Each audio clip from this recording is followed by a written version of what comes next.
a little scared. Here we are, Talos Principle. We're back. Me and Acronym ready to do this thing. Oh yeah, dude. I don't know if I'm ready. You know, these puzzles are getting. Remember, I said to you earlier on, we were like kicking the puzzles' asses, and then I was like all arrogant, and I said, "Yeah, this is on easy mode. Life's on easy mode." Well, this is that moment later when I'm like, "Oh shit." Yeah. Yeah, it's getting more complicated. It's going into different dimensions. Oh yeah, dude. Bending yeah. time and space. So this is the new map, right? That we're on right now.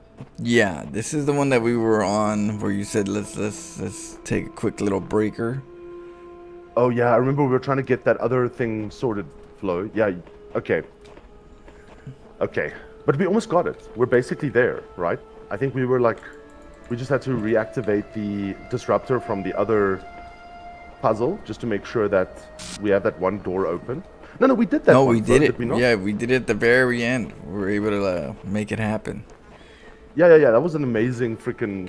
The way you did it, dude, was I think insane. I think I did it like more complicated than it should have been, but Hey, you did it your way, dude. That's all that matters. I don't think I could have done any better. So.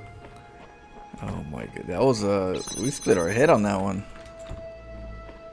Dude, yeah, holy shit. Yeah. It was quite a difficult one to, there's a lot happening there, Flo. Like, a lot. Yeah. Okay, so so what this I'm gonna- one... this one we did. Yeah, correct.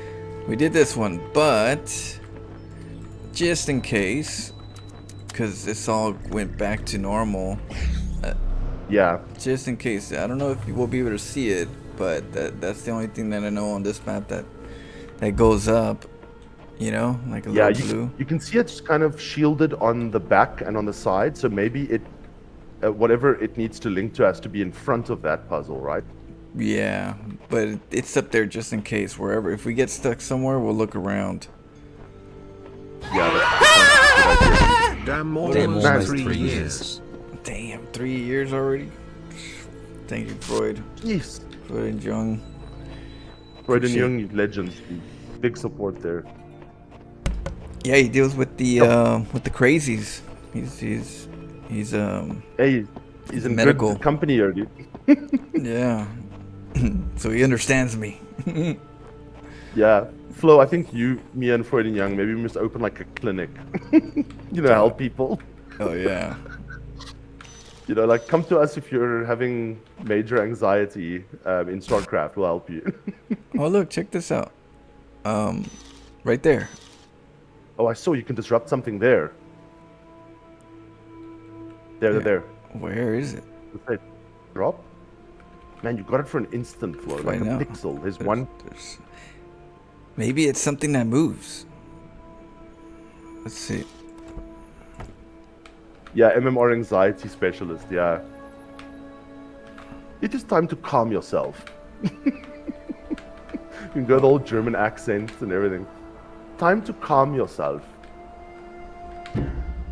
Let your feelings go. I got it. Whatever it is, I locked it down. Oh, nice. Yeah, I knew these, like, I mean, Flo, like you, literally in Counter-Strike, you'll find the one pixel that is ahead on the map and shoot at it, dude. So, I mean, those skills are coming into play here. Oh my god! No, I didn't.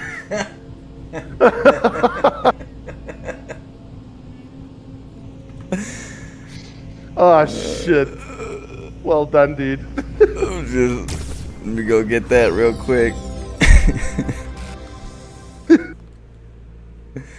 Oh my goodness.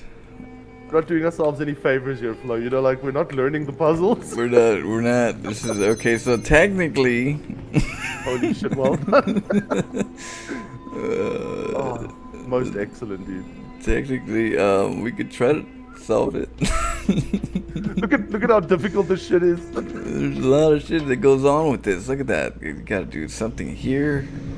Go and do some weird stuff right here. Holy shit. Who would have thought of doing that? Like, yeah, Flo, that's insane. I mean, like, think about it. No beta tester did that. So they didn't pick that up in the beta testing. Yeah. So yeah, they did not encounter the mind of the. Dude, they should actually pay you like massive amounts of money to beta test games, dude. Yep. Get at Who me. needs 10,000 dudes to beta test if you can just get Flo to like see what's happening, dude, in the game? Oh, we would have broke our heads a little bit on this one. Look at all this. I don't even know where to start technically. We got box here, box there. Let's not lower our arrogance now, because our arrogance is at super high levels. So all I'm gonna say is we didn't have to because we're that clever, dude. Yep, we should test it. Can't believe that you hit exactly the right one, dude. Yeah, and it was the one with the. It was the one we need. That's funny. What are the chances? You gotta ask the game designers that. Oh man. Okay, we'll go to the next one. Let's see. Oh man. Okay. That is so funny. We'll use our energy on this one. Yeah. Let's use our energy here. Okay, so this is here. Unless you want to go back to the disruptor and see if you can't point it this direction. I don't think you could at this point. Let me see. Cause look, I'm looking at the angle from here. I looked already. And yeah, no. It's you too can't angled. get, yeah, it's too angled. Dude, if you do, I would laugh. I'm gonna laugh my ass off, dude.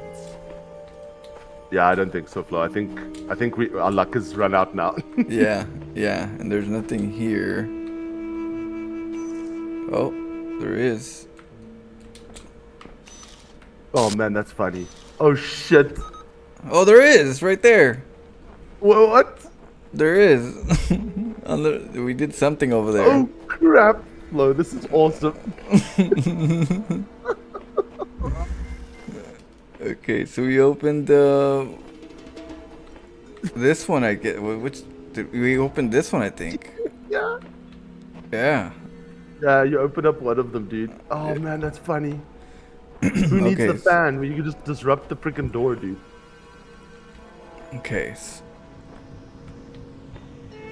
Wait. Did we disrupt? We disrupted the right one, so we just have to learn how to get over there. Yeah, that's it, dude. Oh wait, it is. It's open. It's open already.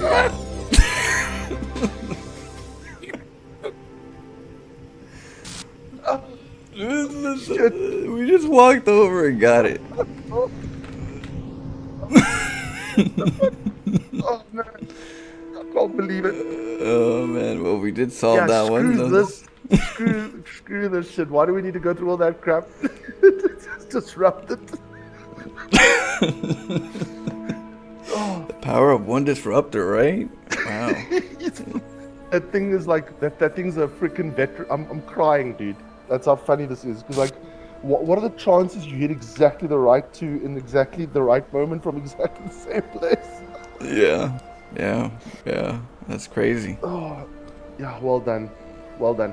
Okay, I'm getting better at this. I figured this one out in minutes. But where is it all leading? I work, I rest, I work. But to what end? Oh man, Schmo also like he found the cheese, dude. We are born and die and live again. This eternal cycle must be the nature of existence. Life is merely repeated suffering. The guy needs a vacation or something, dude. Okay. You know, thanks for depressing me. An eternal cycle is another name for a prison, but you must understand the cycle before you can break it, for it is possible to escape and yet remain a prisoner, or break the cycle by breaking yourself. This was the fate of the ghost that haunts this world. The shepherd. The ghost that haunts this world. The ghost that haunts this world is probably like the ghost of each and every one of us, because it says the eternal cycle is another name for a prison, right? Yeah. So you must understand the cycle before you can break it, for it's possible to escape and you remain a prisoner. You're still a prisoner even if you're, you know, there's like a, I don't know, a ghost to it, like something that lingers. Yeah. I don't know. Very interesting. What do you think, Jacobian? Eternal cycle is another name for a prison. Oh, well, you know what? It's true though, right? Like eternity is another form of prison. Yes, yes. So you remember, Flo, we spoke yesterday about like a bit of Lord of the Rings, right? Where I said like that the Numenorians were given the gift of Iluvatar, which is to die, right? They die, they live and they die, whereas the elves keep getting reborn, right, into Valinor.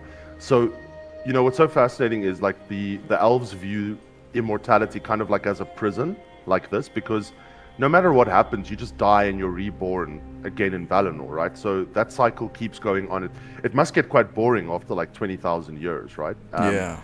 So that's why death given to humankind, where we die and, you know, we're done. We go to the halls of Mandos and, you know, all that stuff. That's why Iluvatar viewed it as a gift, even though we as humans view death as a curse, right? Right. Right.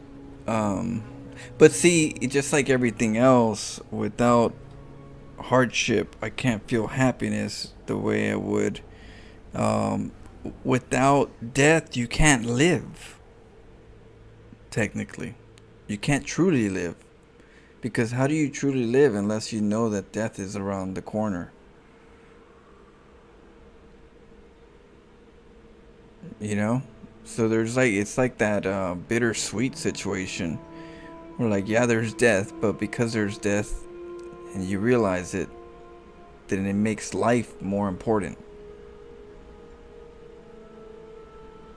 And so you live it differently than you would have if you've been just eternal, just not really how to care. I don't know. Yeah, it's kind of like Flo, like if you think about, there was this thing, I think it was Isaac Asimov who did this short story about like this dude who meets God, right?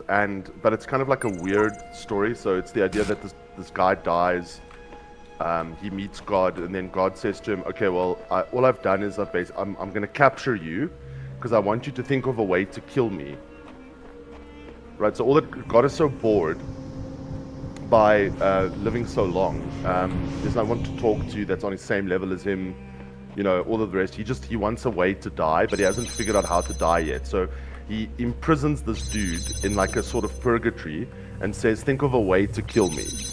And he says, and if you come up with a novel way to kill me that can't be patched by me or the universe, then, you know, I'll free you.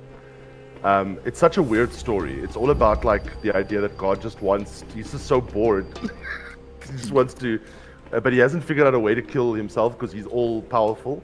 So like he kind of asks a dude, like puts him in hell and says, hey, figure a way out to kill me. Interesting. So we got the bigger problem. We got a big puzzle to solve. And we might have to solve the ones that we didn't solve just for insight. For this one.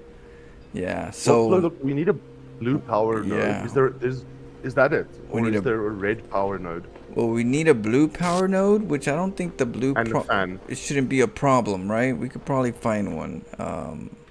But what we do need is a fan. So we're gonna have to find if there's a way where we could take a fan, or unless there's a fan somewhere out here. Yeah, so we have to look around. Pressure plate. There's also a pressure plate. So just see if you can stand on the pressure plate if it pushes down. Let me see. Because then we might need a box as well. Oh. No. You have to put the box here in the... Wait.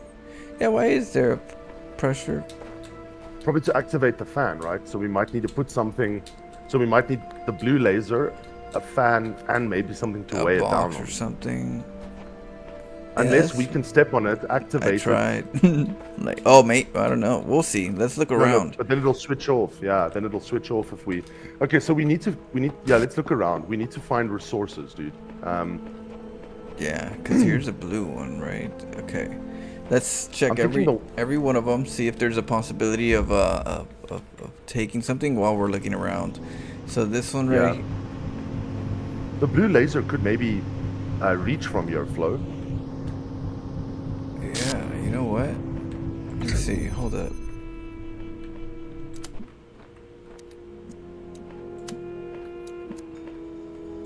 How do I do this? Okay, I got an idea. Let's see. Let's just in case. Let's have a look. So.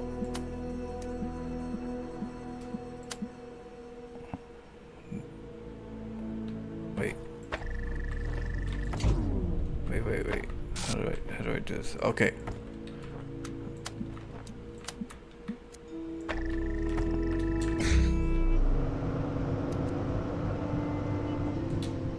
Oh! Oh yeah. Okay, so... Oh yeah! So Flo, this means that technically, could you... No. Now the question is, can you take that box as well? Where is it? Hold on. Yeah, first connect the shit. So the palm tree's exactly in the way, dude. Stupid palm tree. The palm tree? Oh no, that's not the power source. Why is it not connecting? There it goes. Now it's connecting. Nice. Okay, I see. But Okay, like, now Flo. can it Yeah. take it? It says space, but can I take it? No. Give it to me. So maybe we need to get a box from somewhere else then. Yeah. Is there a fan over here too? No, there's no fan, right? No, we need the fan to get this thing up. Unless we don't... Because look, technically speaking... Yeah, you can't get the fan here, Flo. I don't think so. No, I can't get it out. Okay. Yeah, okay. No matter what you do, you're going to need the fan to get out anyway, so... Yeah.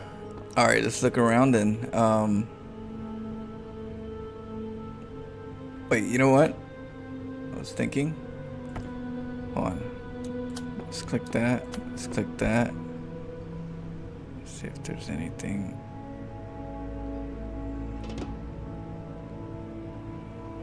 Oh yeah, good thinking, dude. If there's any other receptacles or... Yeah, here's another one. I don't know if it got it, but...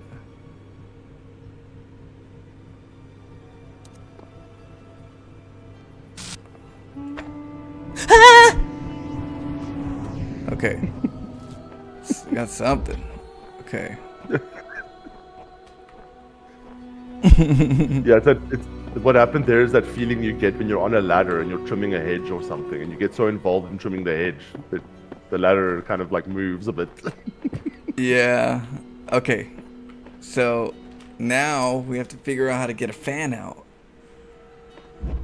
Yeah, a fan and a box. What if... Let's check around the map itself, because we never actually looked around the map, and maybe... Yeah, if there's any resources here.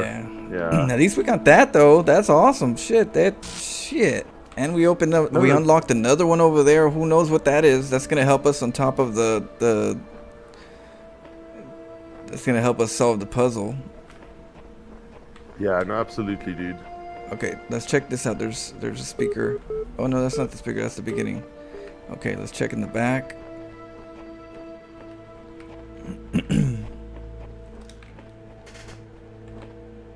Hi, and yes, the cycle is being slowly explained to you. The answer is on its way. Again, there are screaming girls in your Discord. You should fix that. What?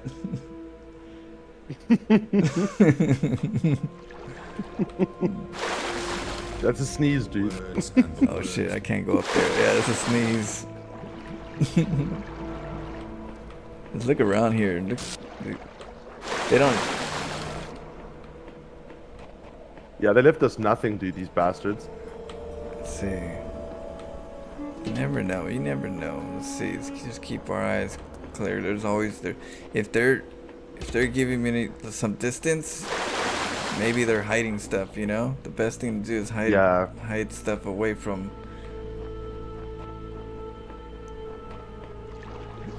You never know. Hey, cheers, Timo. What's up? What up, Timo? Oh, that's deep.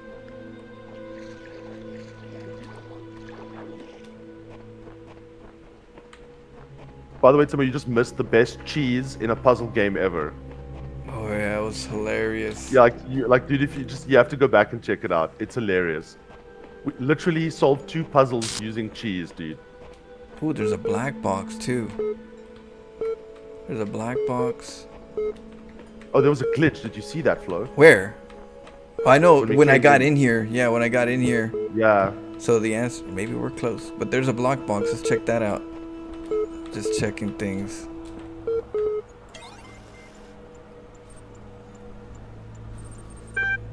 Yeah, dude, this is the Apple version. Okay. Attention, administrator. The network connection has been re-established. Would you like to reconnect to the previous session? Yes. Yes. Would you like to take this ammo? Okay. Are No, I don't you want the ammo. back?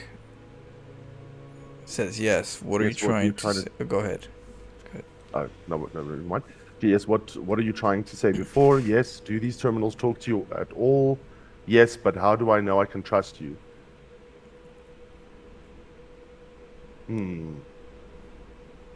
Maybe just go for the first one, Flo.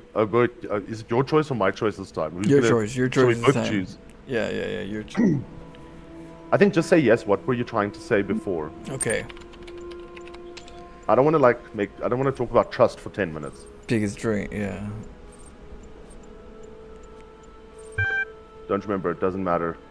I've been trying to figure out how this place works. Sometimes it seems like there's a purpose to everything. Other times not so much. I think we must be plugged into some kind of machine.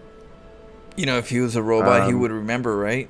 That's a key thing. I don't Yes. remember. Yeah, Flo, I know it's your turn to select, but I would go for the middle one because we're actually asking for more information. Yeah, what do you have to go on? Okay.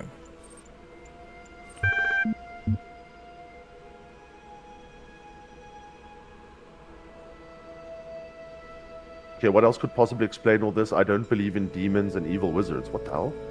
Okay, so what are our options? I think this is some kind of punishment. I think something has gone badly wrong. I don't believe in anything anymore.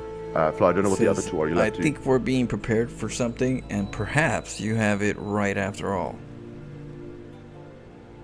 Flo, what do you think? What else could possibly explain all this? Don't believe it in demons, evil wizards. I don't think it's a punishment.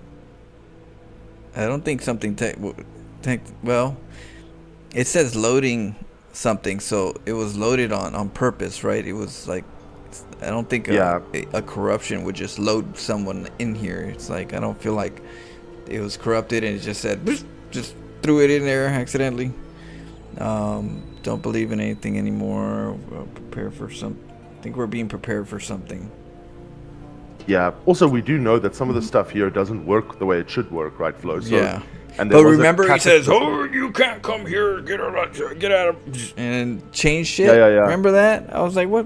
What did I do? Yeah, so they're like, what? That can't be corrupt. But yeah. That was intentional. Like. So there's obviously something behind all this, right? Yeah, there's something behind. There's some type of meaning. It might not be in my benefit, but there's something. Someone's playground.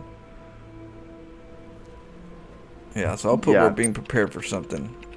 I think that's a good one. Whether we know it or... And that is... And that is true. That's what they keep telling us, apparently. Nice. Message. I suppose that would explain a lot. Listen, there's something else. Maybe it can help us. Before I found you, I was wondering how many other people are trapped here like us. Whatever is happening here, I know it's not right. We have to stop it, and I think I know how to do it. I was digging about in some documents, and I kept finding references to this password. I think it might be a master key that shuts this place down, but I don't know how to use it. Ooh. Interesting. Okay, so I have no idea either. What is it? You shouldn't dig too deep. What is it? Dude, I want to know. Yeah, what is it? Yeah.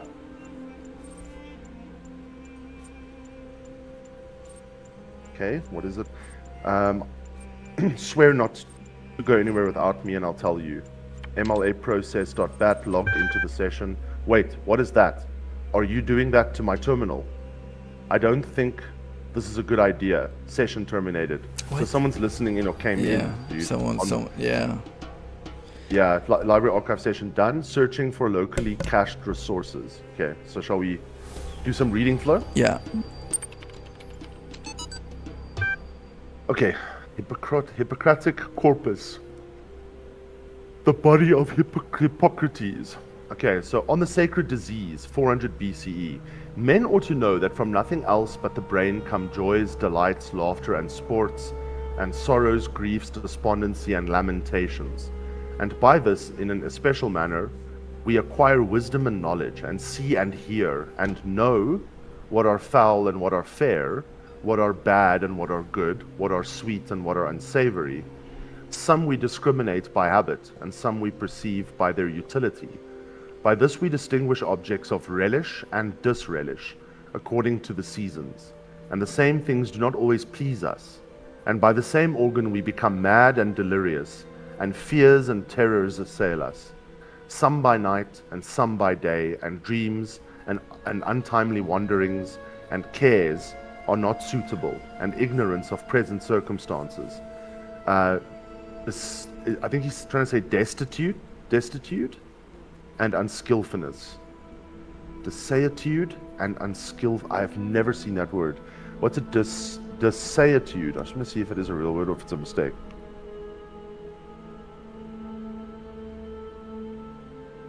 Okay, it is actually a real word. What does it say? Deseitude, a state of disuse. Interesting. Desuetude and unskillfulness.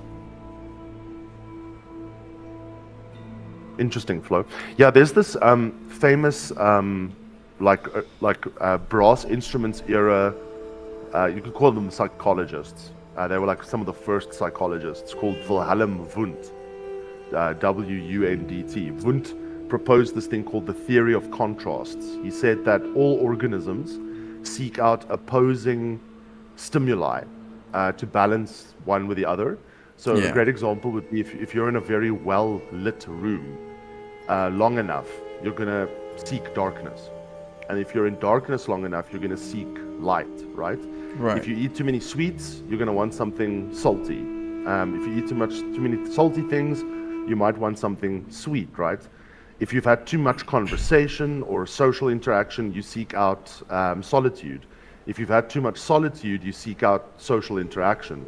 So he says that humans constantly have to balance between different contrasts or states in our daily activities. Otherwise, life will become unbearable. So it's dull, right? Just like in StarCraft, you play standard, you got to get a little cheesy. You got to do something different. You can't just do the same thing over and over again. It just becomes repetitive.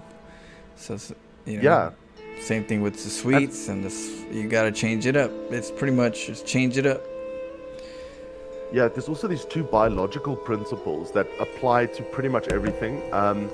The one is, of course, homeostasis. I think, Flo, you've obviously heard of the word homeostasis. Homeostasis is a state of homogeneity or a state of balance.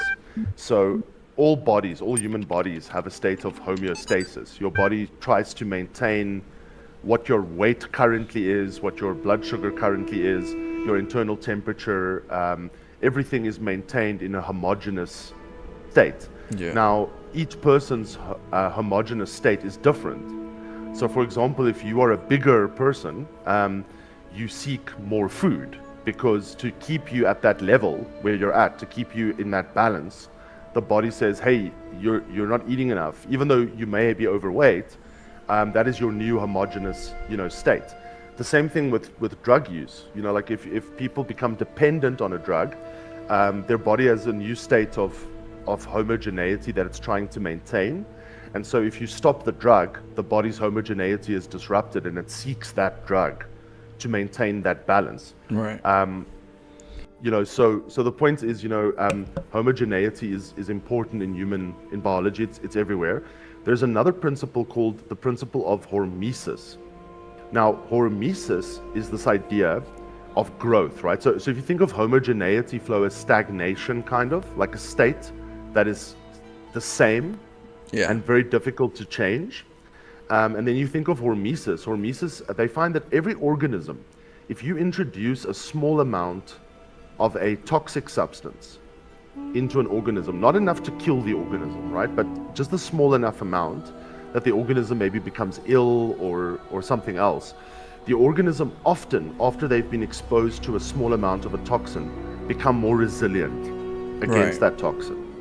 So, I mean, this is the principle of vaccination. You know, the idea that if you are vaccinated, you get a small amount of attenuated virus, and your body goes, holy shit, what's that? And can easily defeat it. But in the process, produces antibodies that can help you fight the full version of the virus later. But get the real virus and get a real viral infection, you may die, right? So yeah, but isn't that psychologically how our brain works too? Just not physically, but also mentally. You run into a problem, you know, and then you deal with the problem, and then you what doesn't kill you only makes you stronger, kind of thing.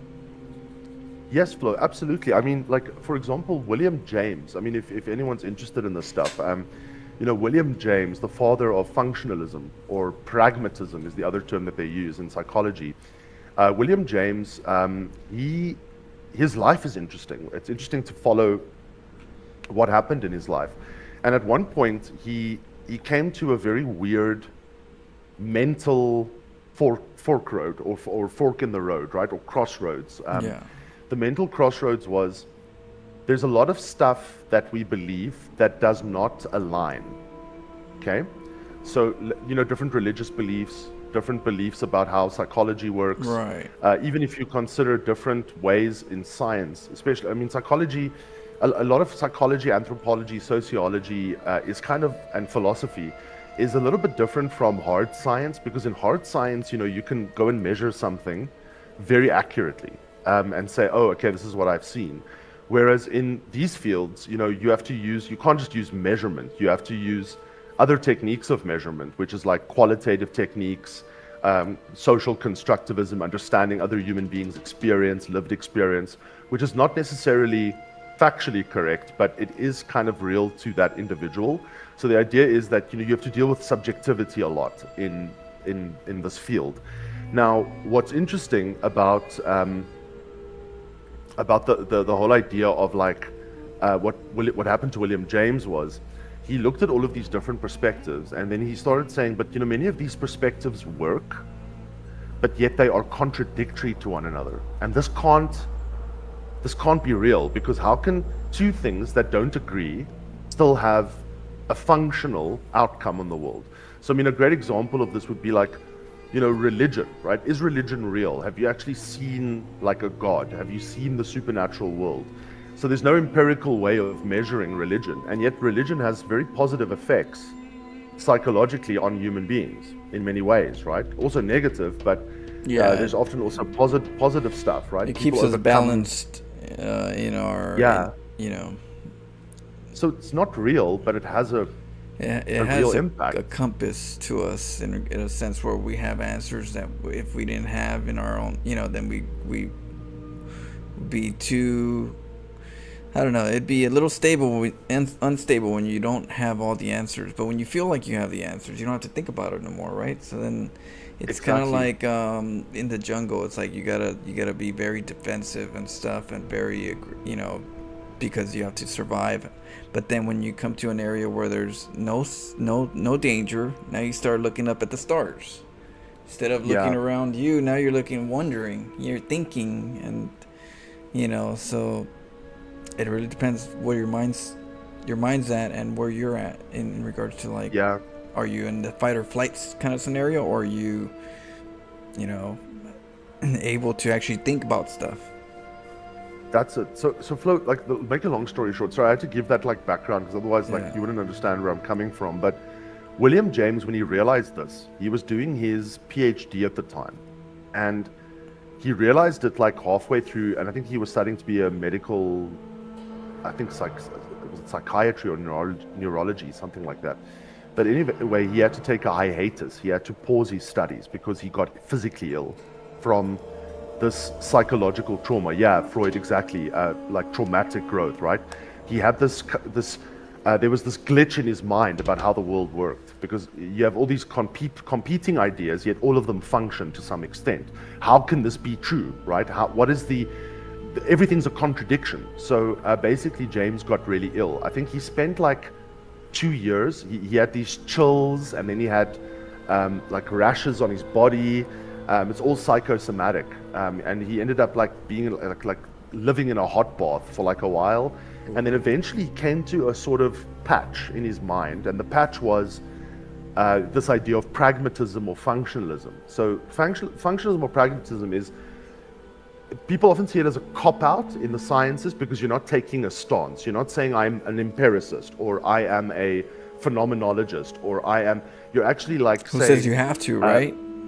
Yeah, you're actually saying all of these things have utility and can contradict one another as long as they function.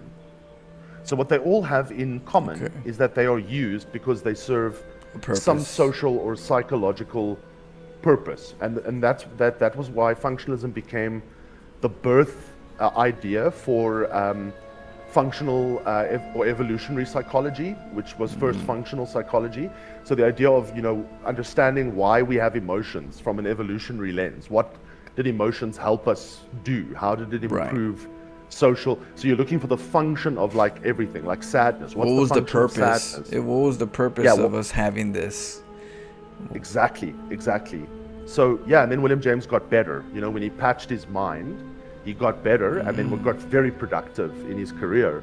So it just shows you, that a mental trauma flow, a mental thing that throws you out of homogeneity, can sometimes create madness in your body. But it can also, create physical, how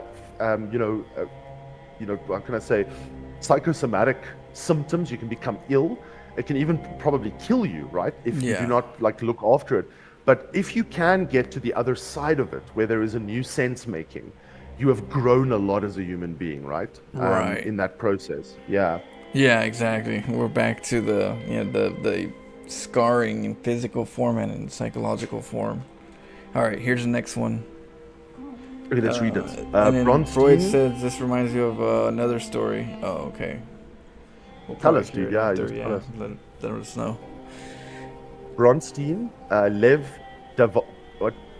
Davodovich. Okay, the human brain is a product of the development of matter, and at the same time, it's an instrument for the cognition of this matter. Gradually, it adjusts itself to its function, tries to overcome its limitations, creates ever new scientific methods, imagines ever more complex and exact instruments, checks its work again and yet again, step by step, penetrates into previously unknown depths, changes our conception of matter, without, though, ever breaking away from this basis of all that exists. Yeah, Flo, I'm just going to throw one thought your way, and I want your perspective on this. But isn't it strange, right, that we are physical matter? We're made up of the same atoms and components as a rock or a tree or a mountain or a lake that does not think. But we are the only matter that we know of that can think about itself being matter. Right, that has a conscience. Has consciousness. Has consciousness. That's great. Yeah, I know. Like I look at light, and I would go, how does that turn into actual physical form? How does a rock just, it's amazing how that works. How you can get light turn into matter. Through different elements. You got gas, you got solids, you got liquids, you got, Yeah, it's pretty crazy. I see Freud as Freud. I know of that story. So he says, if you don't mind me, Flo, I'm just going to read it because I know something about this. So he says, in a person with severe dissociative identity disorder, DID. So remember, guys, that we Hollywood gets this wrong. So schizophrenia is not multiple personalities, although Hollywood likes to confuse schizophrenia with dissociative identity disorder. So the multiple personalities, I hated when they get that wrong. I almost left a series when they got that wrong in the series. Schizophrenia is a disorder of the brain where logic and logical thinking basically gets interrupted, and the person may have auditory or visual hallucinations. And there's a lot of theories about the brain has been rewired in a weird way. The chemistry is all off sync. So the brain cannot make sense of its world anymore. That is what schizophrenia is, right? Now, dissociative identity disorder, which is controversial, it is in the DSM, but it is controversial because there's a large number of psychologists who debate that it's all fake. and then there is a whole group that presents a whole shit ton of evidence that it is real, right? Yeah. Now, dissociative identity disorder is when a person has multiple personalities. There's a famous book called The Many Faces of Eve, which is a case study of a woman under the pseudonym Eve, where she has these multiple personalities. Now, what's fascinating about some of these dissociative identity cases, as Freud has indicated, is that there's actually physical differences across the personalities. So it shows you the power of the mind. Like, for example, with allergies, they did tests with allergies or allergic reactions. And one personality it's the same body. Right. One personality would be allergic to, let's say, dust mites, like massively allergic, as in, you put a little bit on the skin and suddenly the entire body reacts and they have to give the person epinephrine and, all of the rest of it. Otherwise, they might just, close their airways. They're so allergic to it. But then the person goes into another personality and you test for the same allergy and it doesn't happen. Right. Now, how the hell do you explain that? Yeah. Even not blindness, but like bad vision. They could have good vision into bad vision. I don't know. That just shows how strong the mind can work within the functions of the body to either make you ill or not, if it feels balanced or imbalanced. Because that's the only thing I could think of is some type of chemical imbalance that the brain is causing, or something in the deeper root of it that's making you ill, that's creating a chain reaction that's making you ill. Because the thought is just, is one way, but then when the body starts feeling that, there's things that are going on for sure. It can't just be all thought. Exactly. Flo, and the thing is also, like, if you think about like human beings and the way that we this is why the unconscious mind, a lot of people, modern psychologists, right? I mean, even like the more higher, like, scientific guys who are more empirical in how they operate from the psychology perspective, cannot explain the unconscious mind, right? The subconscious is what it's also called, but the right terminology is the unconscious mind. Your conscious state is you and I talking right now, being aware of what's going on around you, being aware of what you're doing, what the state is. It's your attention moving from A to B. That's consciousness. Unconsciousness is, we often view it as you're sleeping, right? Yeah, that is a form of unconsciousness, but there's Freud and many of the original psychoanalysts, they propose that there is this unconscious part of your mind that you are not aware of. In other words, it exists, it's operating, it's working. Right. It has real effects on your behavior, but you are unaware of what it's doing. In other words, it keeps itself hidden from your conscious awareness, right? It's like there's a door or a wall between the conscious and the unconscious mind. Yeah. And yet the unconscious mind takes in everything that goes on around you. And it also influences your motivations, your fears, and you aren't actually aware of why it does it. Now, how do we know that the unconscious mind exists? Well, these kinds of disorders, what they call somatoform or physical disorders, where you have a person that presents with blindness. They can't see anything, right? They don't react to light. But yet, if you check the eyes, if you check the physiological responses of the eyes, the person can see. There's nothing wrong with the person at all. Right. And now then suddenly you decide to let's do some talk therapy. Let's talk to the person about their anxieties, and let's say that you accidentally ask them about like their parents, and then they say, I don't want to talk about that. And then you say, why not? And then they kind of like keep on avoiding or get angry or leave the room. But let's say eventually you crack through that question and they say, and they admit something like, I was abused as a child, right? Yeah. Then suddenly the blindness lifts, right?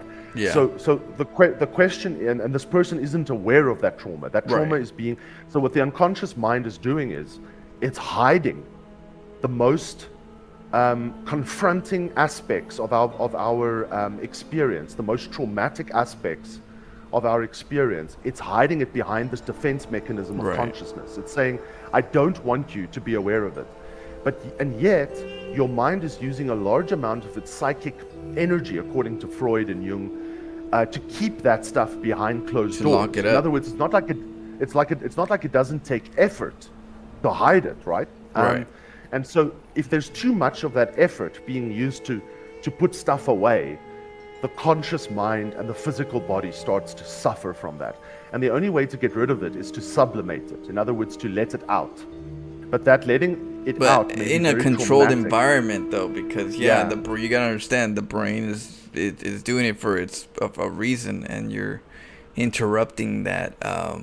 And so if you interrupt it, you gotta make sure that there's a transition that the person can go through, or else you're hurting the person long term, because you don't know the implications of how that brain's gonna be affected. Because like you say, it's a side that you don't know. It's a side that is there with you, but you don't know. So how are they gonna know?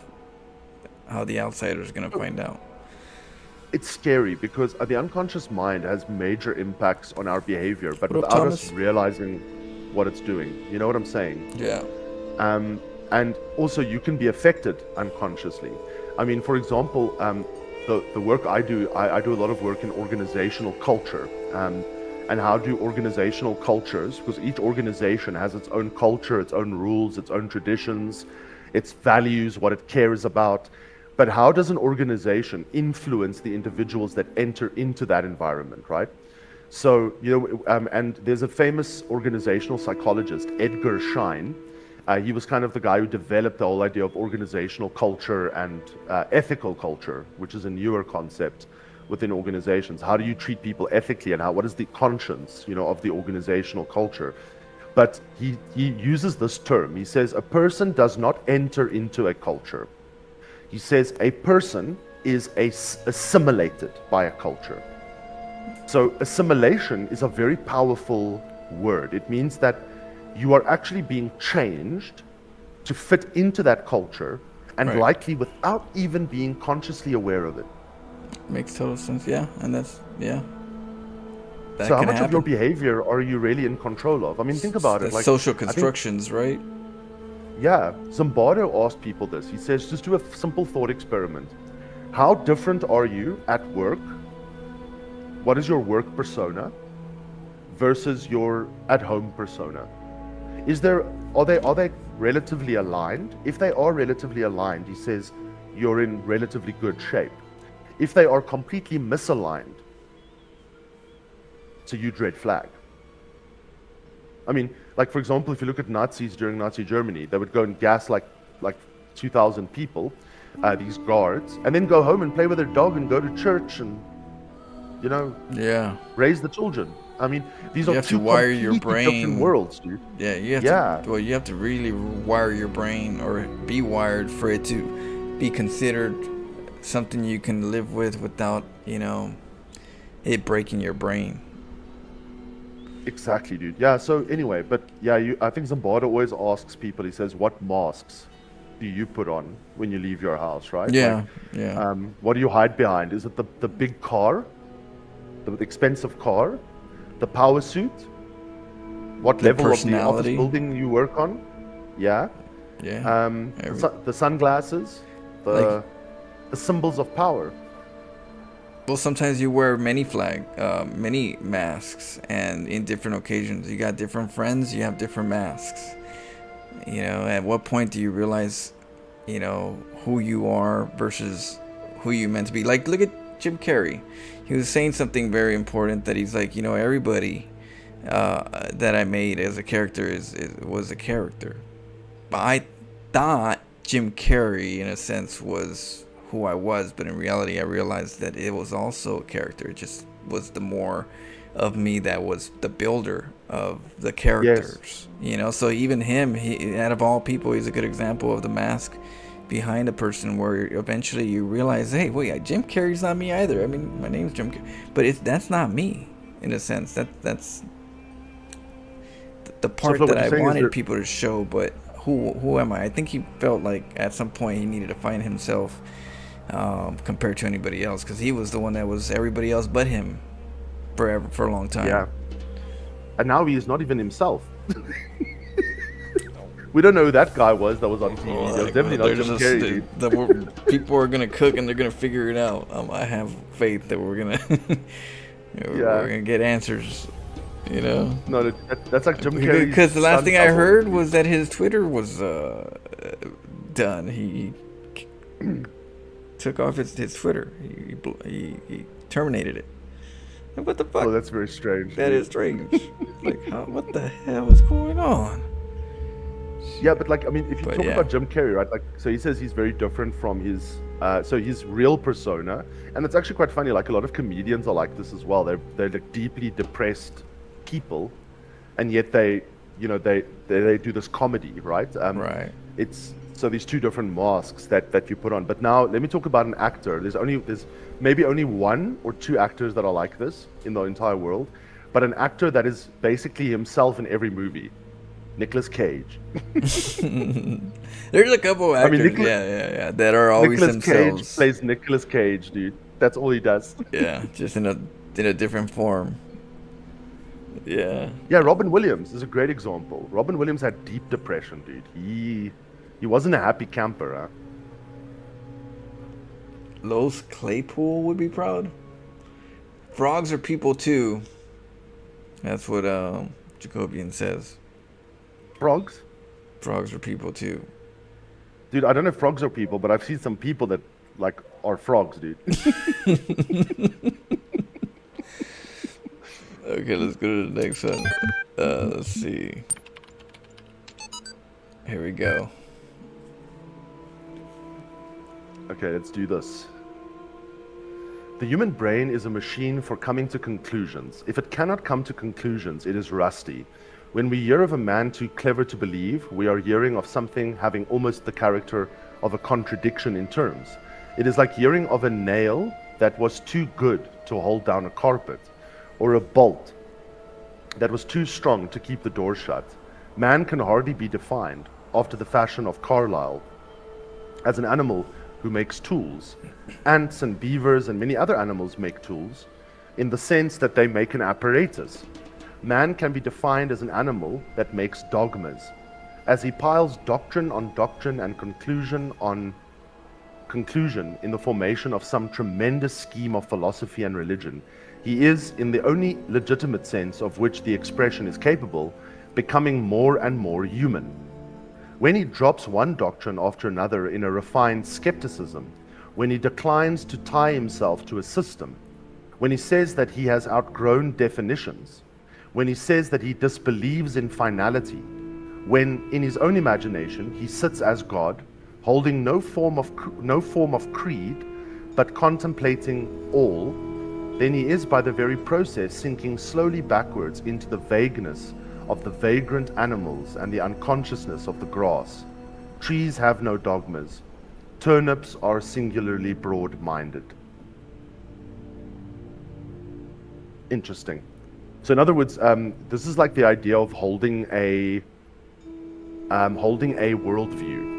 Okay, now what's interesting is like back in the day when universities still did what universities were meant to do, Flo, the main aim of university was basically to get there.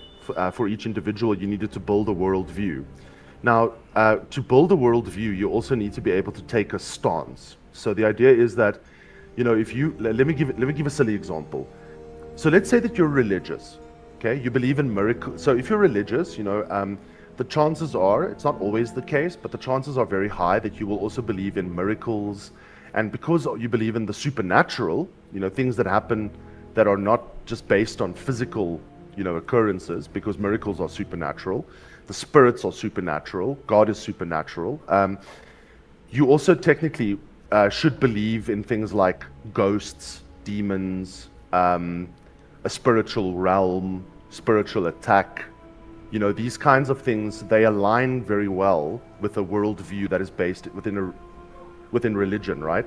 Yeah. So okay, go ahead. I'll try to remember what I was gonna say.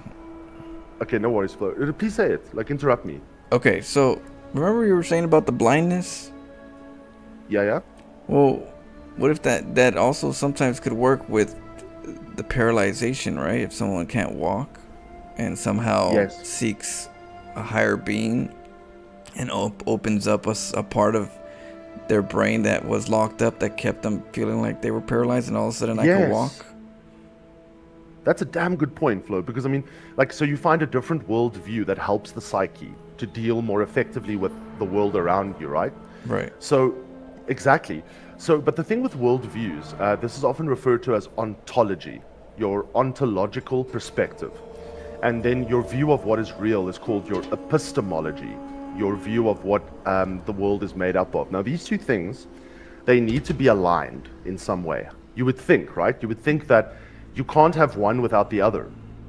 The problem is that universities used to be ontological aligners. What do I mean by that is when you go to university, what are you learning?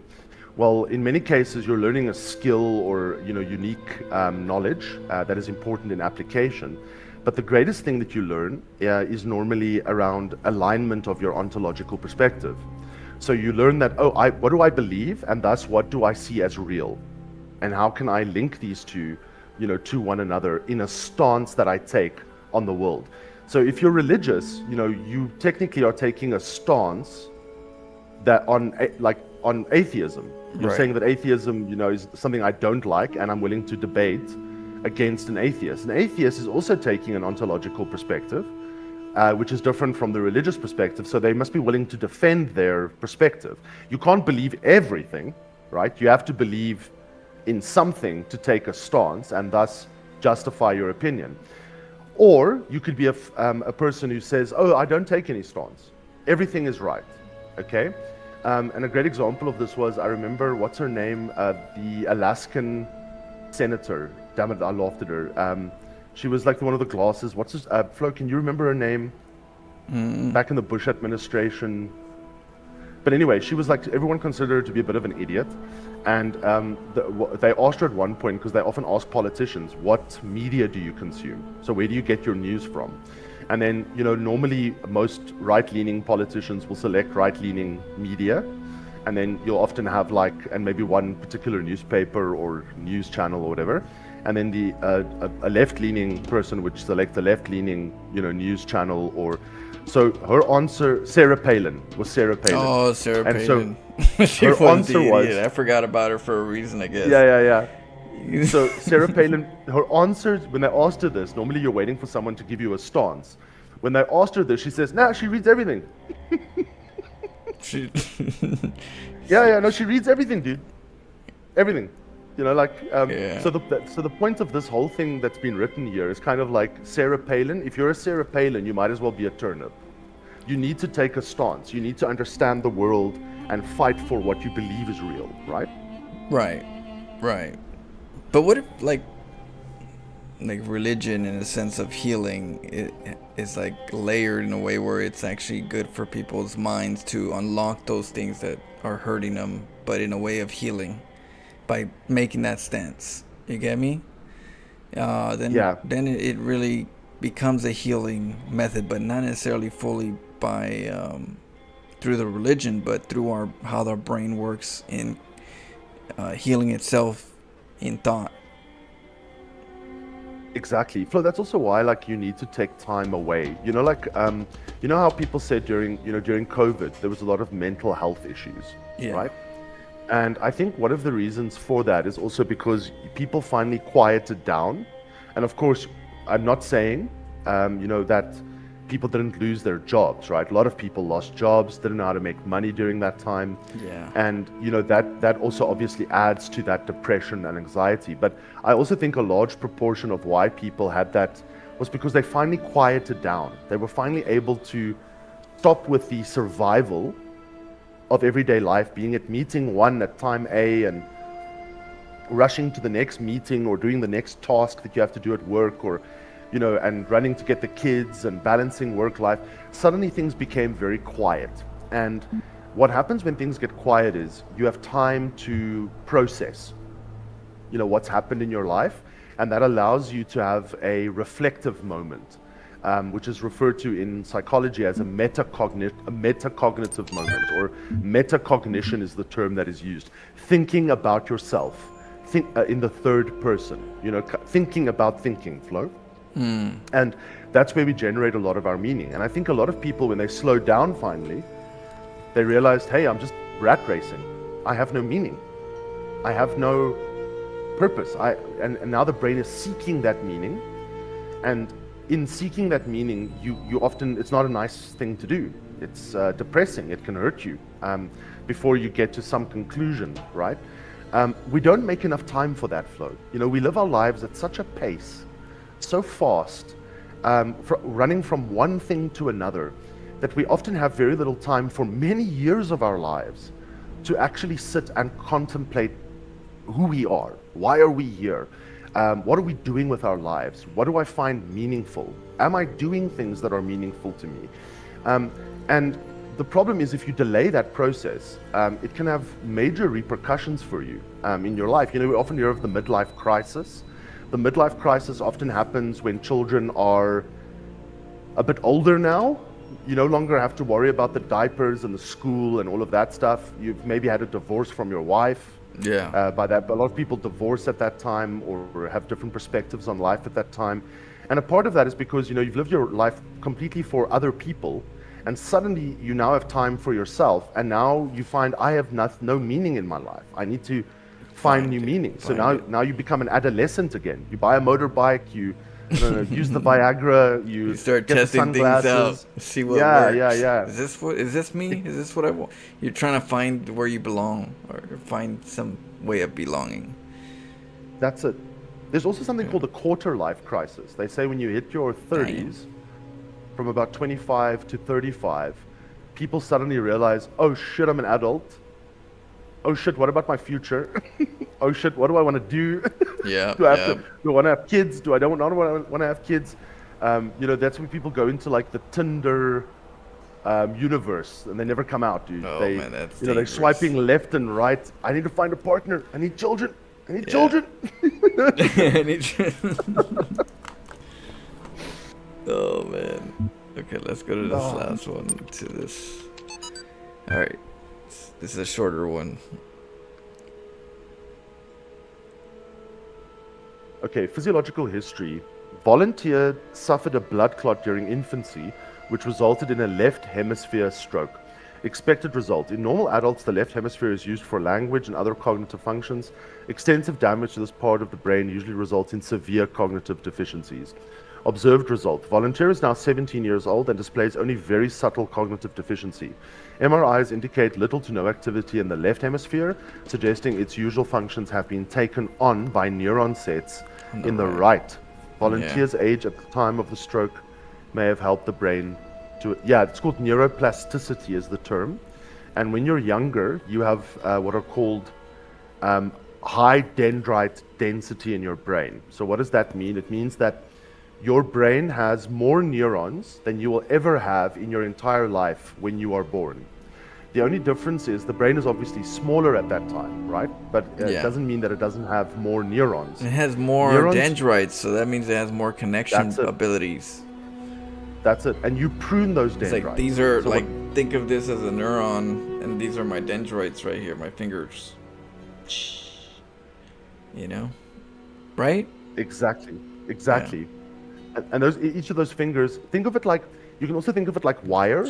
You could say that you've got many wires, right, in your brain, like a shit ton of wires. Yeah, these are neurons in a way. But they are, Flo. I mean, that's exactly what they look like in the... They look like, Yeah.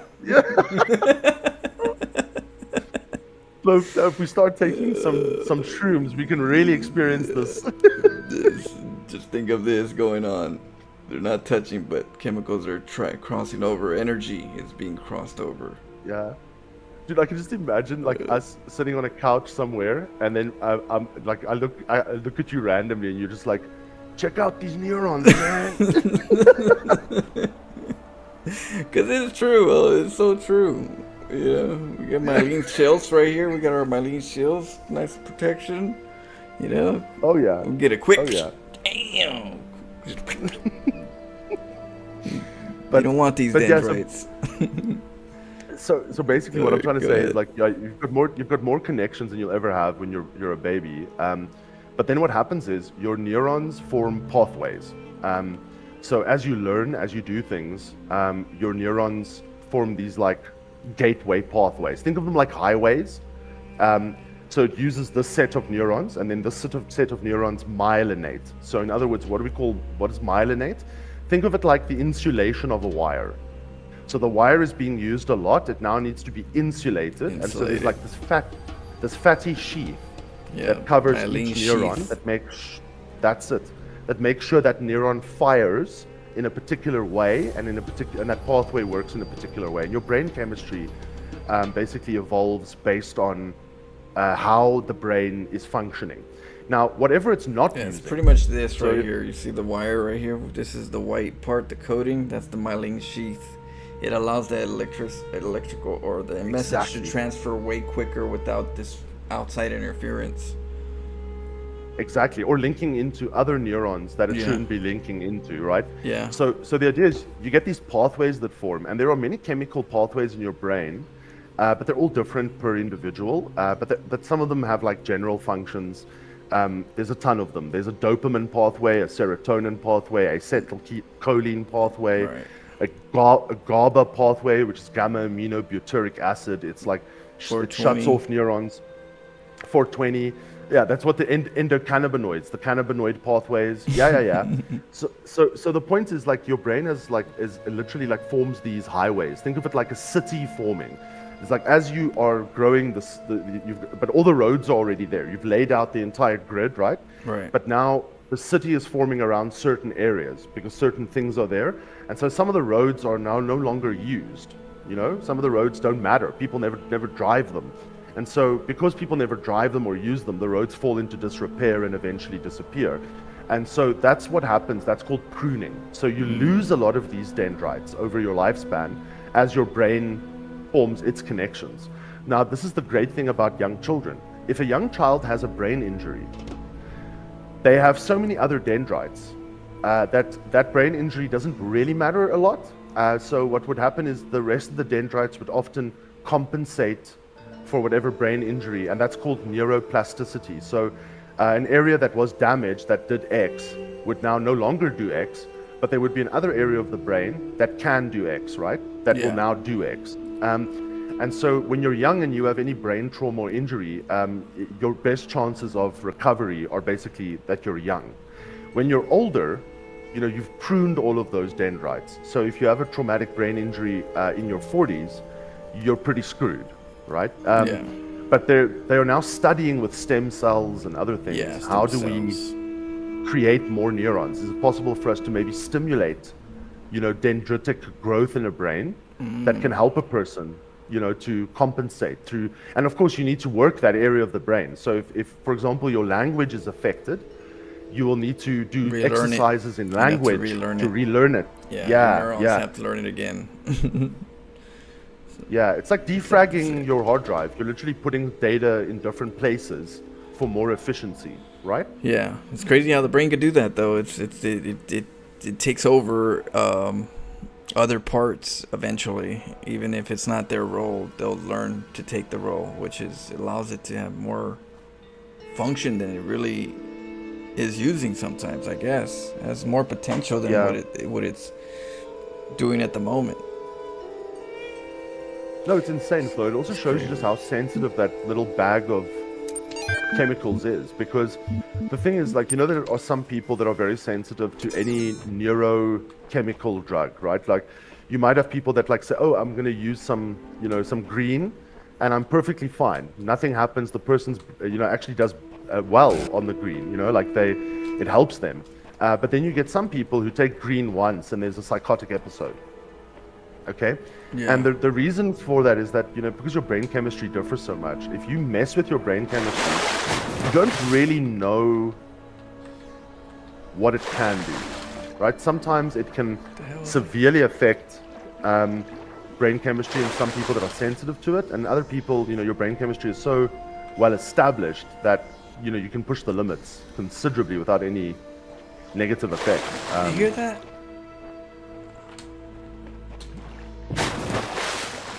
What are you hearing, Flo? I don't know if it's... Maybe it's not for it, but... You hear this?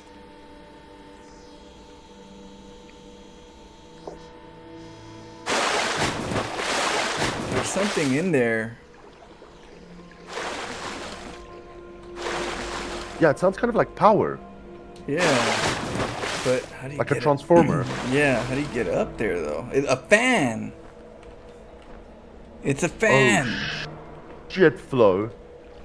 But how do you? Okay, How do you? Where is it though? Have you got eyes on it? It's right here. Look, it's above here. It's. Yeah, I can see it. Okay, so Flo, let me just. I think maybe it's broken though. I could be tripping, and maybe it's broken, but or I don't know. But it's there. Yeah, but Flo, do you see there's like rubble on the inside, so you can climb out? So we need to get a box, dude, to get over that wall. To get over there. Yeah, we'll do that. We'll do that. And then yeah. So okay. idea. Keep an eye open. Idea. I've got an idea. Can you take? Okay, so we know that we can't take the lasers and the boxes out of the blue, through the purple doors, right? They disappear. Yeah. Or they just reset back. But can you take an object back inside? What's this? What? Use. Insert the key, pull the handle, and watch. Didn't we have a key? But we do have a key. Oh, what the hell? I don't have a key. I guess maybe we have to find another key. There's. Okay, what is it pointing towards? It's pointing towards a sandy island on the other side. Yeah. What the hell, Flo? We're gonna have to keep a key. Okay, so we're gonna have to. I know, right? So we got a fan over there and something here, but we have to get a key. And look, there's keys. Look, Flo, there's there's two sigils there, an up and down sigil. Do you see that are connected to one another? Yeah, maybe that's that's a hint. It says Ian. Yeah, that's that company. Okay. Yeah, you need a key. There's a key somewhere. Yeah, you see the logic? That's how I do that's how I do the thing. Oh, there's a message here. To your question will not be given to you. You must seek them yourself, you little bastard.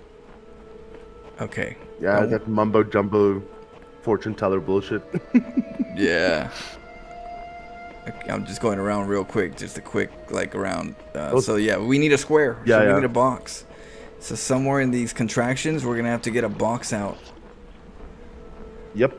And we're gonna need to put it on a fan or something to get it out of the puzzle, or climb over. Yeah. Yeah. Okay. Cool. So that's okay. So let's go do that, because I went around everywhere and there's nothing else on the outside. Nothing. Okay. So we gotta solve the puzzles by looking for a box to get out. This would have been great. Yeah, Freud says, or we could just accidentally solve it. I could. Yeah, we could somehow accidentally solve it. Hey man, what do you mean? We didn't accidentally solve it. We did this purposefully. Right. Let's see here.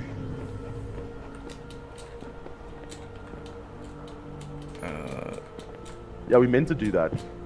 That we're just that good.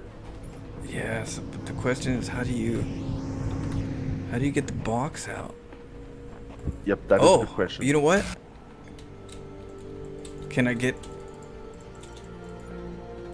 it out through here? Maybe. I don't know. No. So what if you stand on the fan while holding the box? Damn. I was gonna say, if the box was here and then I got up there, jumped down, I would have been able to grab it from the top. Yes. But I don't. Let's see.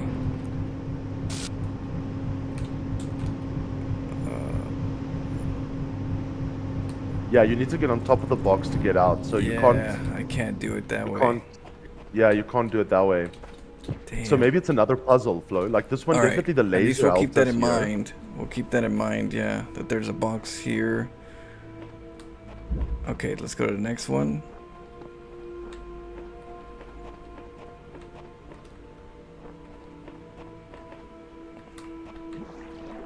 Dude, if we solve this tonight. Oh, that'd be good. Okay. Wait. Then we've done the job. Well, your morning, Flo. Or is your afternoon? I'm not sure. Yeah, it's it's 3:11. Okay. You got some good night still left. Let's see. Oh yeah, that's the one that was okay. So, just looking around. Yeah, dude, this was genius. Okay. Look, Flo, we technically don't necessarily need a box, right? I mean, we need something just to weigh down that platform. So it could be a laser, it could be a disruptor, it could be another fan. Yeah. But we do need one fan and one object. Yeah. Yeah, so right now, just looking around for any kind of box potential on any of the maps so we could process elimination. And we'll focus more energy on the ones that we know for sure. Yeah, box potential here is low, I think. Yeah, this is very low. Okay, so we're now the next one. We only have one that has a potential box, but still not easy to get out. It might be this one. Look yeah, at that. It's got a fan. It's got a fan over here. Okay. It's got lots of little steps and stairs. Yeah, and we don't need to go over here to this one. We don't have to open up that. So that's a good thing. Okay, so let's solve this one. So if you put the box in the pressure plate, right, of that fan, would it not kick that box over the wall? I believe so. Let me see. We need to turn it on though, right? So how do you power this one? Maybe just put the box on the pressure plate. It should blow it off, right? Oh, the button. Oh yeah. Okay, it flew it. Stand on it. There it goes. Where did it go? I don't know where it went. It went somewhere. Okay, so this turns on too, but it turns on the fan. So yeah, we can climb over. Yeah. Yeah, so we can see. And just see what's on the other side. Yeah. Well, the box is here. Okay, so get the box out of here, dude. Blow it out. I know. We're gonna do that. Just oh wait, what's over here? Okay, a breaker. Interesting. Okay, let's go.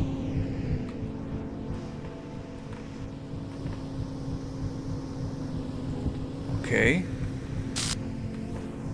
Yeah, it took us back. We're gonna go over here. Oh. We need to try to get inside that thing. Yeah. Yeah. Okay. So what we could do? I think I got it.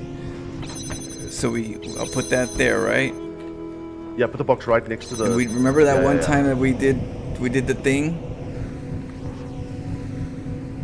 Yes, with the is there a play button here, Flo? A doppelganger or not? I haven't seen one.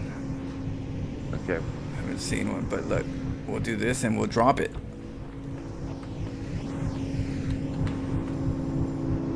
Which one do we have to drop? Okay, it's gotta be right. Yeah. Drop it. We got this. Oh, nice. Well done, dude. But is there something more to it? No, you can just disrupt this thing, get the box out. Yeah, let me see if there's anything. Okay, nothing here. Yeah, that frees up the box basically. You know, the disruptor. Yeah. Okay, so that's good. So we got a box.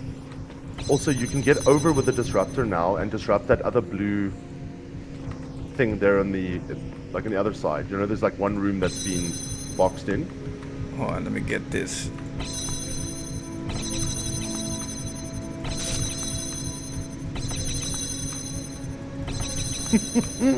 The wall clipping technique. Yeah. I'll get it right. If you get this right. Oh, come on. Almost. Well, technically, so you can move the jammer off the plate, right, and closer if you want. Yeah, let me do the box. The box tends to be a little easier. Oh yeah, I could do this. Yeah, that's what I'm saying. Just move it closer. Oh my goodness. Complications. Oh man, Yeah. But look, once you know clipping, it's a tool, dude, like any other tool. So Yeah, it's like the next closest thing. There's a fan right here. yeah, blow yourself that way, dude. Okay, so now we'll put this there, right? That's gonna close that. We grab this, put that there, and we fly, right? Oh wait, we're flying over here. So maybe we need to go to the middle one. Try and see where the middle one takes you, the middle fan. Yeah, let me see. Hold on. This one right here, the middle one, it flies me over to that halfway.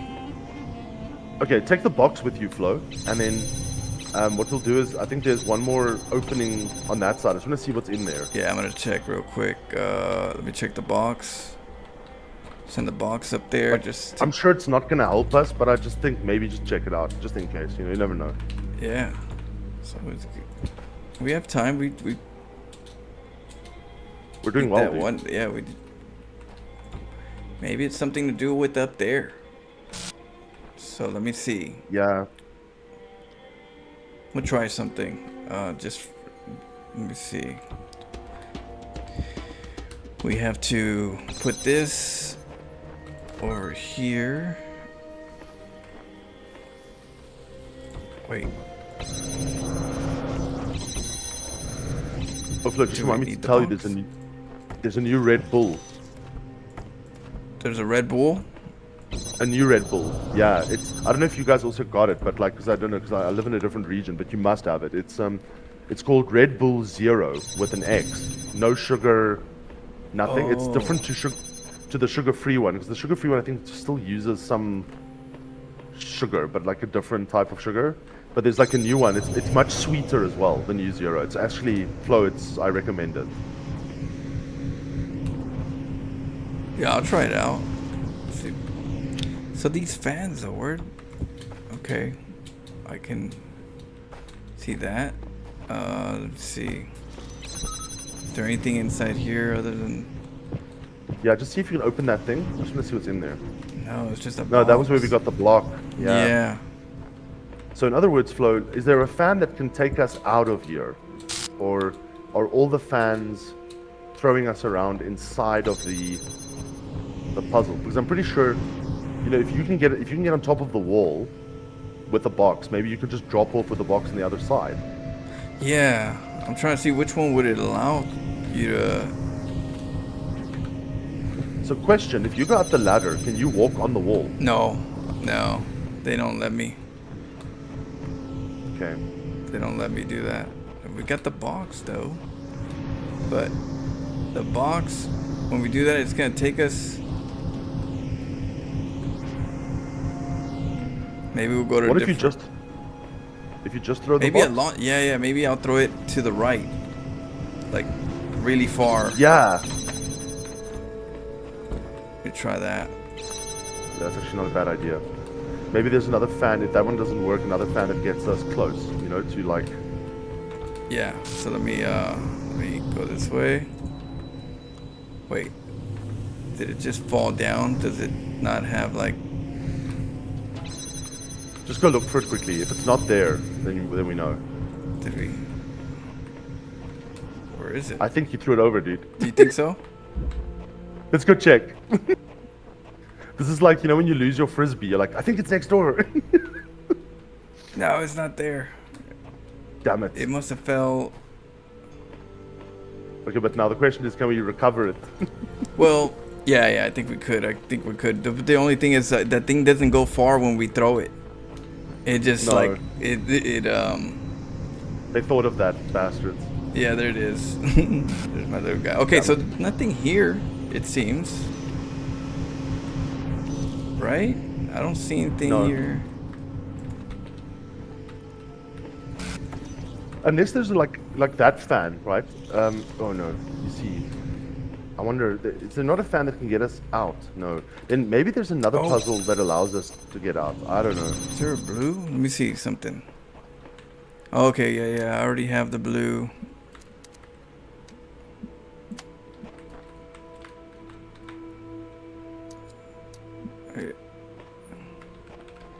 Yeah, no, okay. And then that's red. Yeah, but Flo, you do realize you have another disruptor here that we could point at like something, right? Let me see. Yeah, let's go check it out. I don't know if I'll I'm just saying. just double check. Yeah. Is there anything Who that knows, I could dude? spot? We were so well rewarded earlier for just doing that, so. Well, this one right let's just here. keep trying. Yeah, you never know.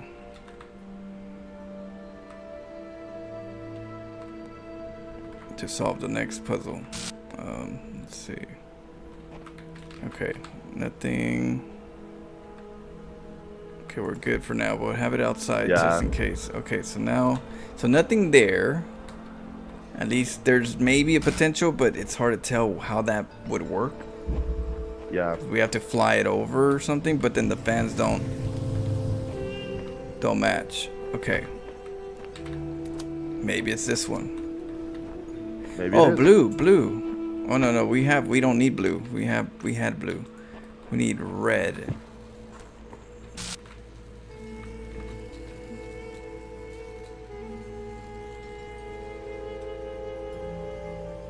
We have blue right there for some reason. Okay, so let's Oh, I think that's just one of the links you pointed this way, Flo. Maybe Okay. just to see. But it's intercepting. This here, right? And we get the red. Yeah. But then okay. But then that has to, okay. Yo, Shadow, what's up?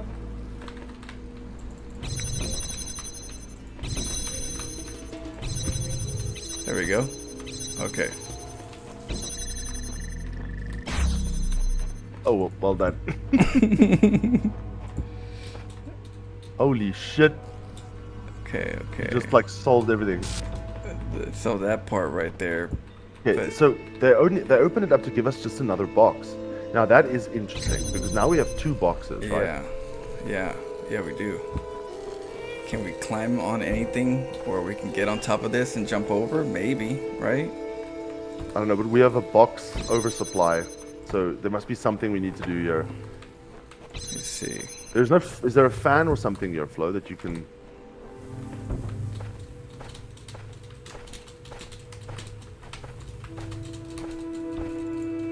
Oh shit. Okay. Damn it. Yeah, that's not. They thought of that, those bastards. Yeah. We'll see. It was worth a shot. Okay, there might be another spot later. You never know. So now we got this stuff. Let's go here and see what's this all about. Oh wait, let's take this out. Yeah. Okay. Get the equips, dude. Get the equips. All right. Let's take this with us. There's a fan.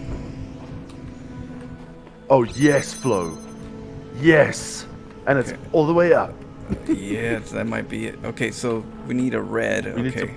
We need to power this bastard. Get red right there. If only Flo happened to solve this puzzle the intended way. Oh man. Oh, what the hell? Okay, now you're floating that one. Oh, maybe two. Maybe. Flo? Hold on. There's. Look, There, we're high, dude. Give me a second. What is this? What is this? We got something. We got. There's 2 pressure plates. We need to put stuff on those pressure plates, dude. To open that thing. Yeah, but why would you? But I think. But you need 2. Why Yeah. would you So need- now we have. Okay, let me think. So we power that down. Why do we power that down? Why? Yeah. What's the point of it? It's to get this right here vision. The vision here. Oh, you know what? But it has Here, let me see. I got Fetch the laser. an idea. Let me fetch the laser. It's the Yeah. laser beam. Oh, but it's got. Oh, but we have 2 squares. That's what the 2 squares are for. That's it. We have 1 extra additional square. Like we've got. So we can use 2 squares there, and then Why though? bring 1 laser up here. I think. I got an idea I though. don't know. Speak. Hold on. Shit. Give me a second. I got an idea. No but- worries, no worries, man.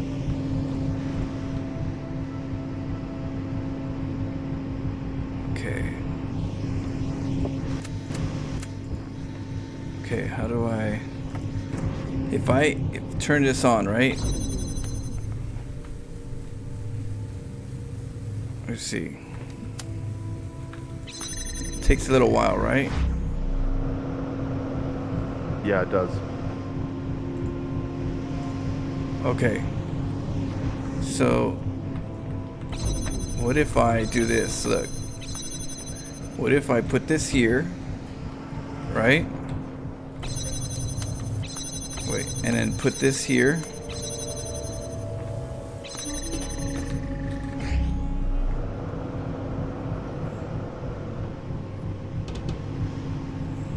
You think I can get up there? Are you trying to get overflow? Yeah, like if I could put, you know how I could put 2 of them? Yeah.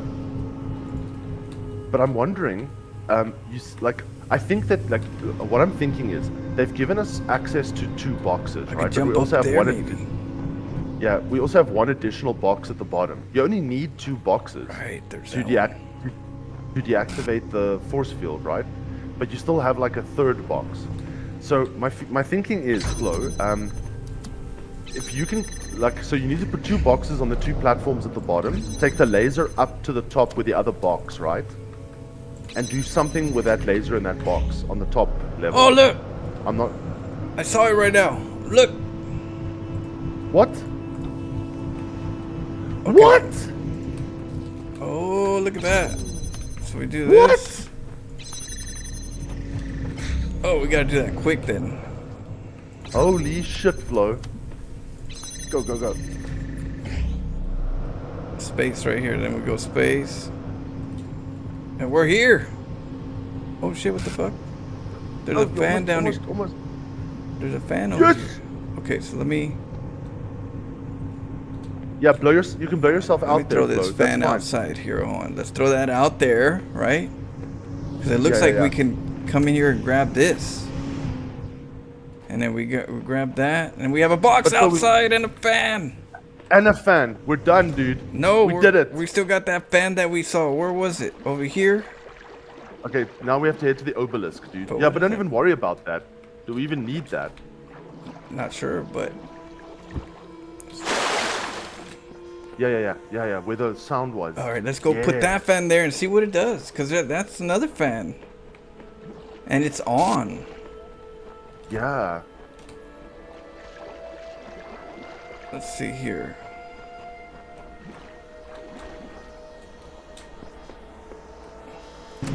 Ah! What? Damn, where are we going? What is this? Holy shit balls! There's a cave. Okay, but let's go back and get the star before we hit the cave, dude. Well, I don't know. I think it's just... What if it's small? What the hell? What the hell is this? Maybe it's just... Is that Pink Floyd? It's light. Yeah. What's around here? It looks like the Pink Floyd album. Yeah, it does. It's glass. It says use. Should I click it? Yeah, click it, dude. That's what happened. Okay.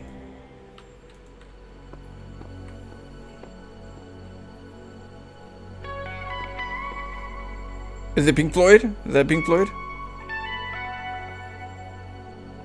Yep, that's Pink Floyd, dude.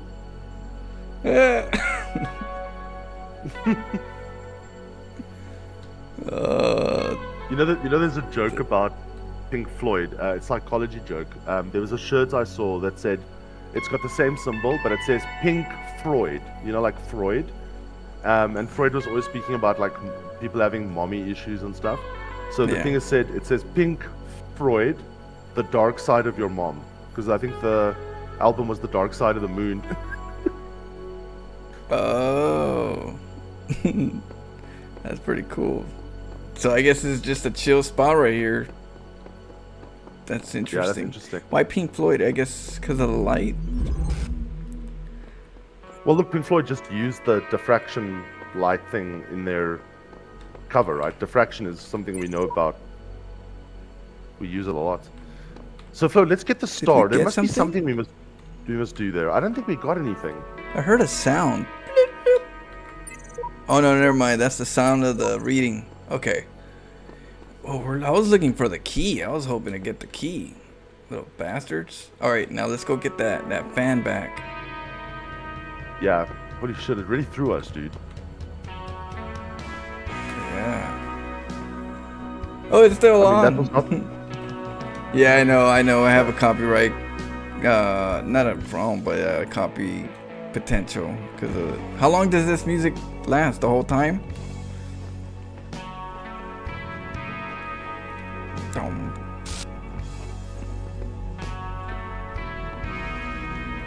To the whole song. We'll just wait a little bit. Alright, there we go. Yeah. Only because if there is that, it's gonna mute. I think it's gonna mute the stream on that part, so that at least we don't like miss anything. We're not running around talking when it's muted. Yeah. You need a key. I don't know where to find the key. That's what I'm trying to look for, but maybe it's in the same path that we're going towards.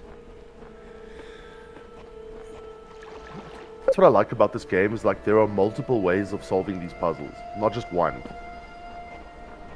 Yeah. Okay.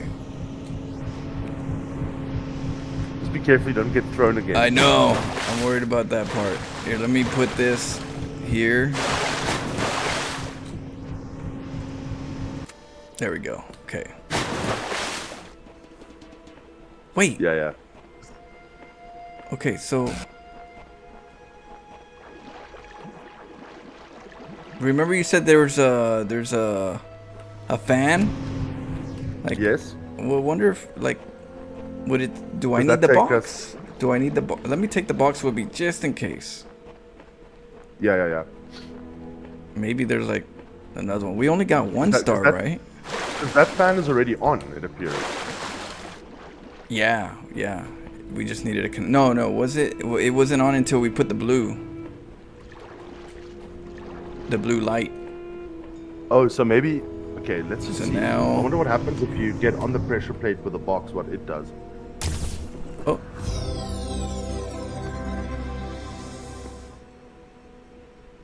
Oh, we got the star. We're up here.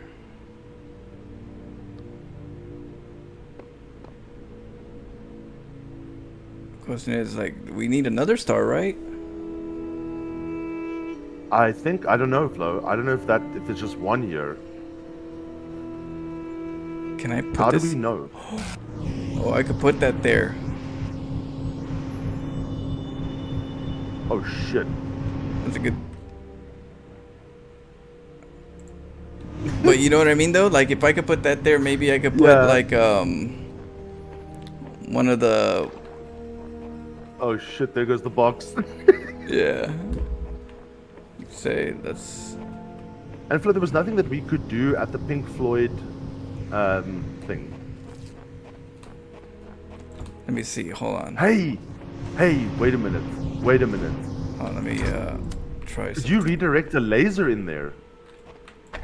Into the Pink Floyd? That's what I'm thinking.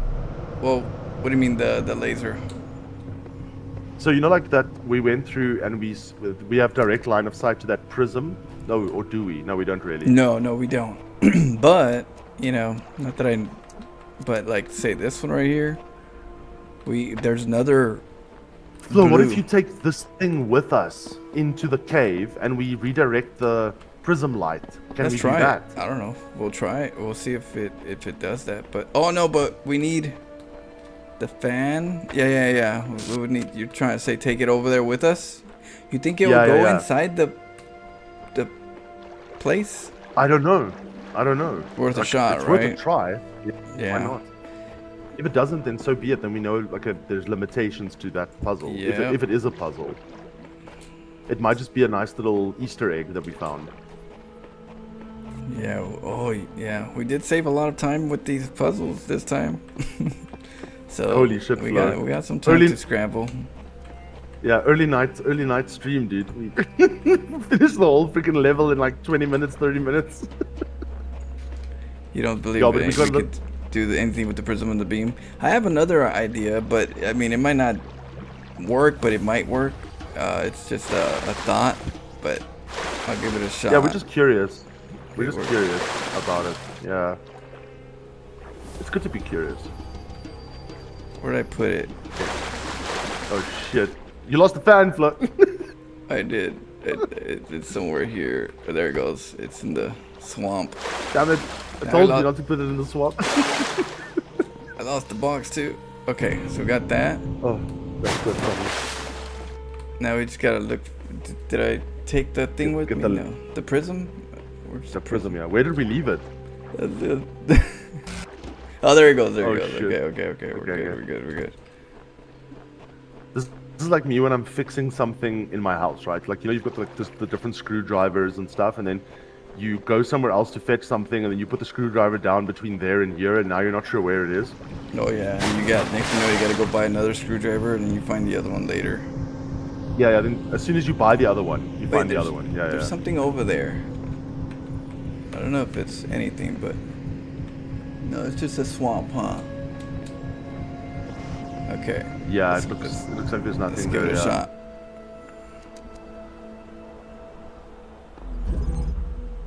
Oh yeah, we could take the prism with us. But, what the hell, dude? But does it do anything? Yeah, let's see. It doesn't want to connect. No, it doesn't want to connect. Okay, so this is just like a weird little Easter egg. Is that it? Like, it must be. You can't access anything. Can you interrupt the beam at all? Let's see. No. Okay. So this is just literally a little Easter egg. It's a good try though, but we have this up here. So that's a good thing. Yeah, that's pretty interesting. Let's see, we could probably like angle certain puzzles. And we also know now that we can teleport with an object, which is useful to know, Flo. But I was thinking if I throw it up there, you know, I could probably connect everything. That was my theory before I, you know, let me see. Let's give it a shot just to.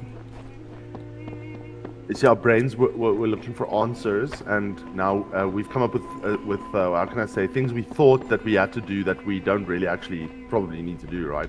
Yeah, but the question is, like, where's the other star? Are there 2 stars here, Flo? I believe there was 2, yeah. Okay, let's go fetch our trusty box and go and find spots on the map where we can climb over. Yeah. Remember that? So this was the place for the humming. Oh, remember? Yeah, we need a key for that frickin'... We need the key. Yeah, that's what it is. It's the key. That might be the star. So now we have to find the key. There's some mystery right here. What does it say? Well, Flo, wait a minute. You know that we can... Okay, you know that thing blew us way onto the other side of the island? Yeah. That one fan? Yeah. So my question is, maybe there's another fan that blows us onto that sandy island where the goggles are looking towards. Right. Let's double check. We could double check where the... So maybe we need to mission around and see if we can't find another noise of a fan. The other question is, Flo, if you look at that building, just the building in front of you, right? Just walk back a bit. There's something on top of that building. There's some type of... Yeah, I saw that there was like some type of like rubble or something. I don't know what it was, but yeah, I saw that too. Maybe you have to jump. I don't even know. Like, and I wonder if that's not a fan attachment. Maybe I could jump from here to here to here. So that means if I could jump from way up there to over there to over there, I can get over there. And we can get on top of that wall, right? Yeah. Look, we might be overthinking it, Flo, but like, I don't know. I'm just trying to look for answers. Shot. Yeah, let's see. Let's give it a shot. Let's see. I'm looking for answers too. Okay. I sense a soul in search of answers. Okay.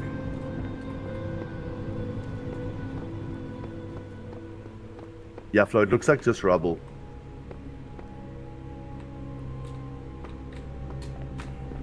But now that you're up here, why not just check things out a little? Let's try it again. Full jumps. Full Oh jumps. man, you did it. Yeah. You freaking can jump it. What the hell, Flo? Yeah, Adria Loop Flash. I sense a soul in search of answers. Also, you can hear her say that if you keep clicking on the observer in StarCraft 1. If you keep clicking it constantly, you know, when it like replies to you, eventually you hear like a radio transmission. I sense a soul in search of answers. Oh, there's a fan here. That's what I was thinking, dude. Yeah. Good thinking, brother. Well, we got 2 fans now. What's that over there? Is that something? Oh, that's the box, right? So.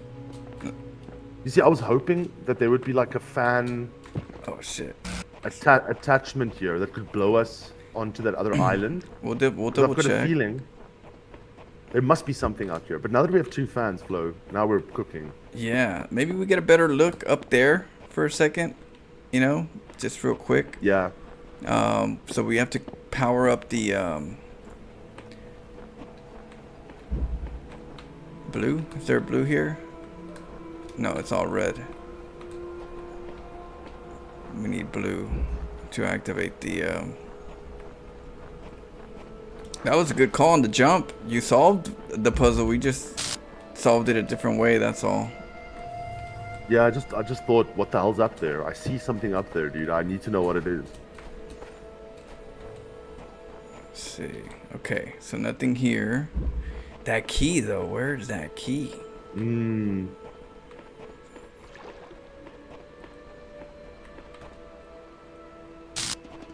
Blue. So Flo, I've got a feeling that like maybe one of the puzzles that we've done before, because remember there's that one that we kind of like sideswiped. Yeah, maybe we need to go back to come forward, Flo. I don't know. Like maybe, you know, like can we now unlock some stuff in that main hall area or not really? Yeah. But let's just first look around. Like there must be more here. Where's that one that we were looking at there? Or I'm looking for that. I think is it this over one here. or is it the other one? I think it's over here. I mean, if we have to come back, we could come back. There's not a problem with that. Yeah, but dude, like, we've really done well here, because the thing is, we've basically solved all the main puzzles. We now need to solve the grand puzzle. You know, like what's going on in the world. You bastard! Oh shit! It resets you there. Okay. You reset me. Okay. All right, let's double check. You're getting too close to the truth, dude. Yeah, he took my shit. Took it all. He's like, this fool can't swim this lake. Of course we can. You gotta do what you gotta do, dude. Let's see. Man, I just had an odd craving for eggs and bacon. Bacon. There's nothing like a full English breakfast, dude. Hash browns, bacon, beans. Oh yeah, some good iron.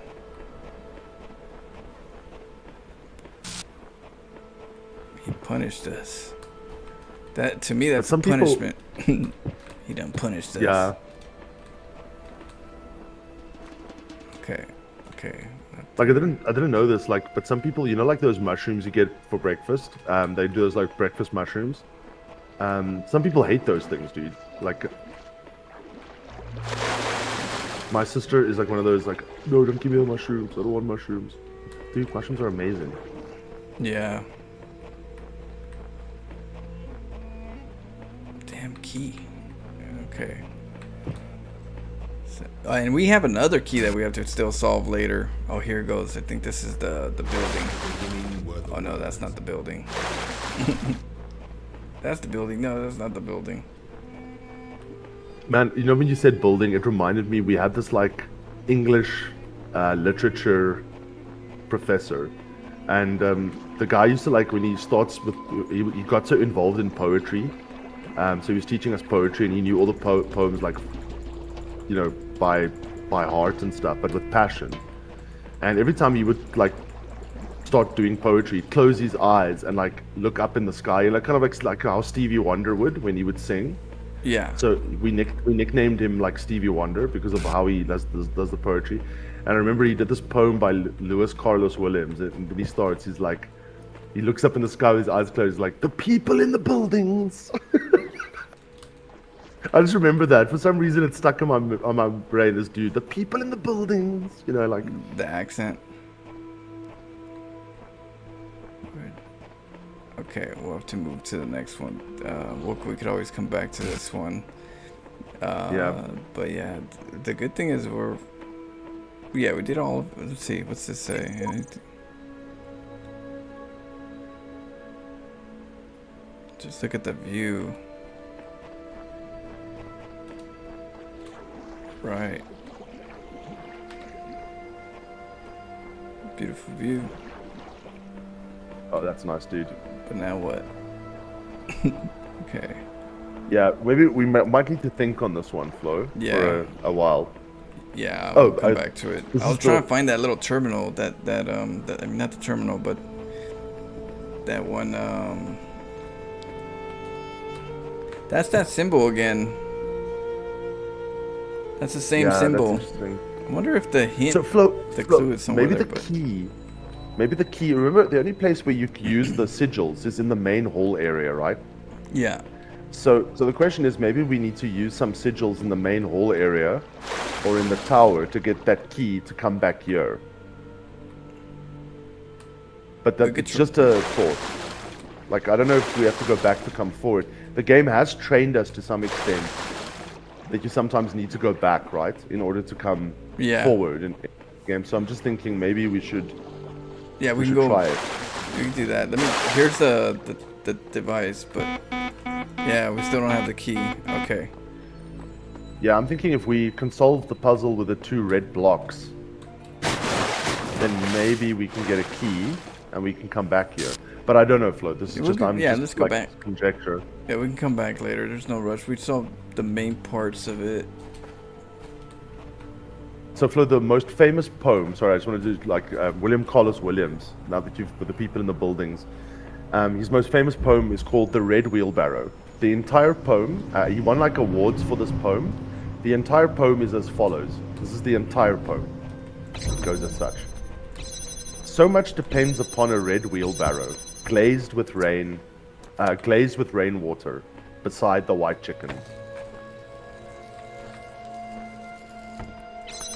Yeah, that's the poem. I have an idea. Not that it might not be nothing, but you never know. If I stand here. You're gonna use a doppelganger. Yeah. Just a theory, but yeah, it's a really strange poem. It's all about motion. William Carlos Williams' stuff is all about motion. So like his poems, if you can actually see them, that's what makes them special. Like if you oh yeah. You know what I mean though? If I stand right here for a little bit. To try to get right on top. Maybe I can get on top. Yeah. Okay. Hey, good point, Flo. That's okay. Yeah, so Timo, the chicken. The red wheelbarrow. So much depends upon a red wheelbarrow. Bathed with rain. Sitting beside the white chickens. That's the poem. I love it. I'm more a Robert Frost guy myself. You know, the woods are lovely, dark and deep, but I have miles to go before I sleep.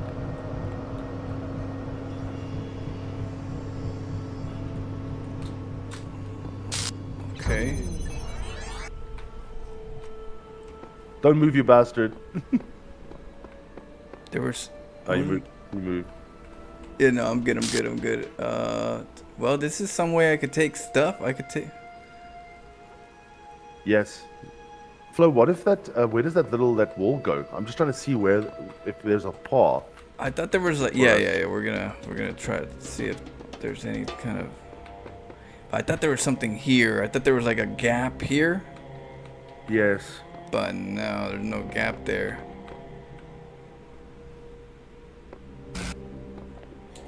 Huh.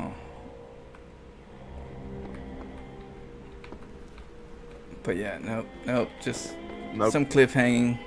Nothing to see here. Yeah, but it's good. We're eliminating possibilities, and also expanding our view of what's going on in the world. So, yeah. All right, let's go to the next one. Let's. Yeah. Can we get out though? We'll make it out. Okay. Yeah, so yeah. later on, we'll figure out the damn key. So we have 2 keys we have to figure out later. Yep. We did pick up a key though, and I wonder what that key was for, Flo. That's probably the first level. We're gonna probably have to go to the first level, that first stage, and see if there's something around there that we can use a key. You know, it's not in the puzzles, but maybe around it. Like maybe we didn't look hard enough. Yeah, and we scoured, dude. Oh, we did get the. We really what the hell? Then what's the key for? We got all of it. Okay, so we're done. Yeah. So Flo, maybe there is an Easter egg with there the is, yeah. maybe Has to so. be. Yeah, dude. Okay, we'll keep that all in I can mind. say is, GG, dude. GG. Shit. So we have. So how many do we have? We've got 6 left and 7, right? And then we're done with this, or is it only 6 is the last one? I think 7 is the last one. Yeah, the 7 is the last one. So Flo, let's do that next, because then we're starting fresh, you and me, and we've completed 5. I don't want to get stuck halfway in the Yeah, middle no of worry. Yeah, we could take a little next break. one. I gotta eat in a little bit anyways. Yeah, but dude, all I can The say key is is here? so the key is there? Shoot. Okay, later on we'll look for it and see, but I'm like, so Flo, the key will not be in an obvious place. We've picked up the previous keys in like bushes on a rock. It really looks like a little key. Spot. And it was brown too. It was hard to spot. So this we one's might probably need to silver. Yeah, we'll scour.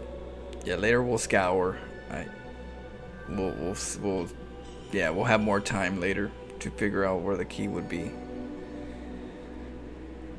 We'll get there. But Flo, all I can say is GG for this one. And also, if people joined late, please check out the beginning, because literally, like the most unbelievable thing happened within 2 puzzles. That was hilarious. Okay, just check it out. It's the biggest puzzle cheese I've ever seen in my life, dude. And the thing is, it was perfect, because it wasn't like it just opened a door that helped us. It actually like unlocked both, dude. Yeah, it unlocked both puzzles in like a hair of that. That was a record right there, world record. I've never laughed so much. How sore my diaphragm is from like laughing from earlier. Like when you laugh and you cry while laughing. That's where I was, dude. I couldn't believe what I was seeing. Look around on the bottom. Man. Water on the bottom. Of that place. Let me double check just in case. Let's check. Let's just make sure. Yeah, you're talking about like, cause I'm afraid I'm gonna go and sink in and it was gonna reset me, so I didn't check When you overcome one of my trials, the bottom. feel the pleasure of having But I'll double discovered check the it just to proper see if order it's of in that things. like deep That water. is the spark of Elohim within you, to create order from chaos. And therein is revealed the true gotta remember meaning where of it's- our sigils. I think it's over here, right?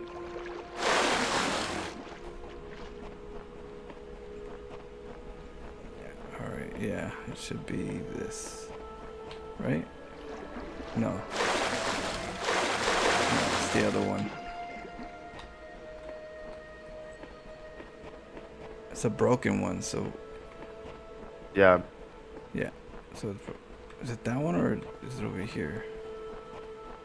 All I'm saying is that key is a small little thing. It's difficult to spot. I mean, like in the Lord of the Rings, they lost the ring for like 1,000 years, dude, when it went in the river. I'm gonna just swim right around the edges and then just entertain the potential that it would be in the water. Because then that No, it means was you would longer have to than just that, yeah. grab it, right? That means you just walk where you're at and it just bloop, it should just. Yeah. But I don't know. I think I clicked on it last time I checked. I clicked on the key. So it'll just take a quick second. Let me see. Just No gotta worries. go around. I Let's just take our can't time. remember We where. actually We actually have time. Like, I mean, we took longer last time. We were playing like for close to almost 3 hours last time to figure out the puzzle. So we've got time flow. It's no issue. I think I just don't like starting a new puzzle. Oh yeah, no. Without it being fresh, you know. Yeah. Okay, not this water. I was really worried about this puzzle. Like when I saw you saying no, we have to like get this puzzle. I was, oh damn, I'm scared. Yeah, I told you gotta have your energy. Let's see, maybe it's on the carpet, underneath the carpet. They do let us see underwater. Wait, what's that, Flo? Just go back there to the block. Oh, like a little block stain, huh? No. Yeah. I thought it was something too. Well, go back to where the platform is and just go. Just look. There's something there that I think we just missed. Okay. The little platform that gets you onto the thing underwater. Oh, underwater of the platform. Just go straight around it. Okay, no, I thought that was a. Okay, yeah. From one angle, it looked like there was something was lighter than the rest. Oh, there it is. Oh shit! It is in the water. What the hell?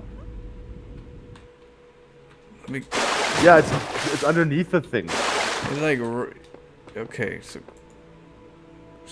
let's go check it out, dude. So what does this do? Oh wait, something's here. The Statue of Liberty. How do I zoom in? How do I? It's the Statue of Liberty. Holy shit! What's she doing here? That's a good question. Like, why would they put the Statue of Liberty in the here in the background? But she looks like she's been covered in sand. So was that dug in there, or was it buried through sedimental deposits and stuff? You know. Or was this at one point New York, dude? Maybe. That's crazy. Okay, well that's cool. Something, little Easter eggs.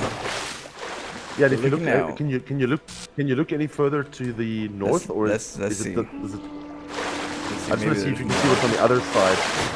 We're already here. There are also buildings on the other side, Flo. So I'm wondering. Let's see, how far can we go?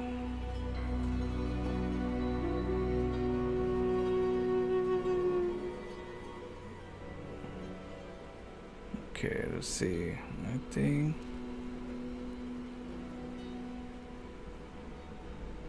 I guess it's just weird. But what, someone put this here to look at the Statue of Liberty. Yeah, and there's 2 red sigils. So maybe we're going to encounter that statue at some point. Maybe it's a sign. I don't know. Maybe that statue has a power source. You can't see it from over here. Yeah. No, that's clever actually. Yeah. 2 Easter eggs. Yeah, so that also tells us this world is weird because it's not exactly Egypt, right?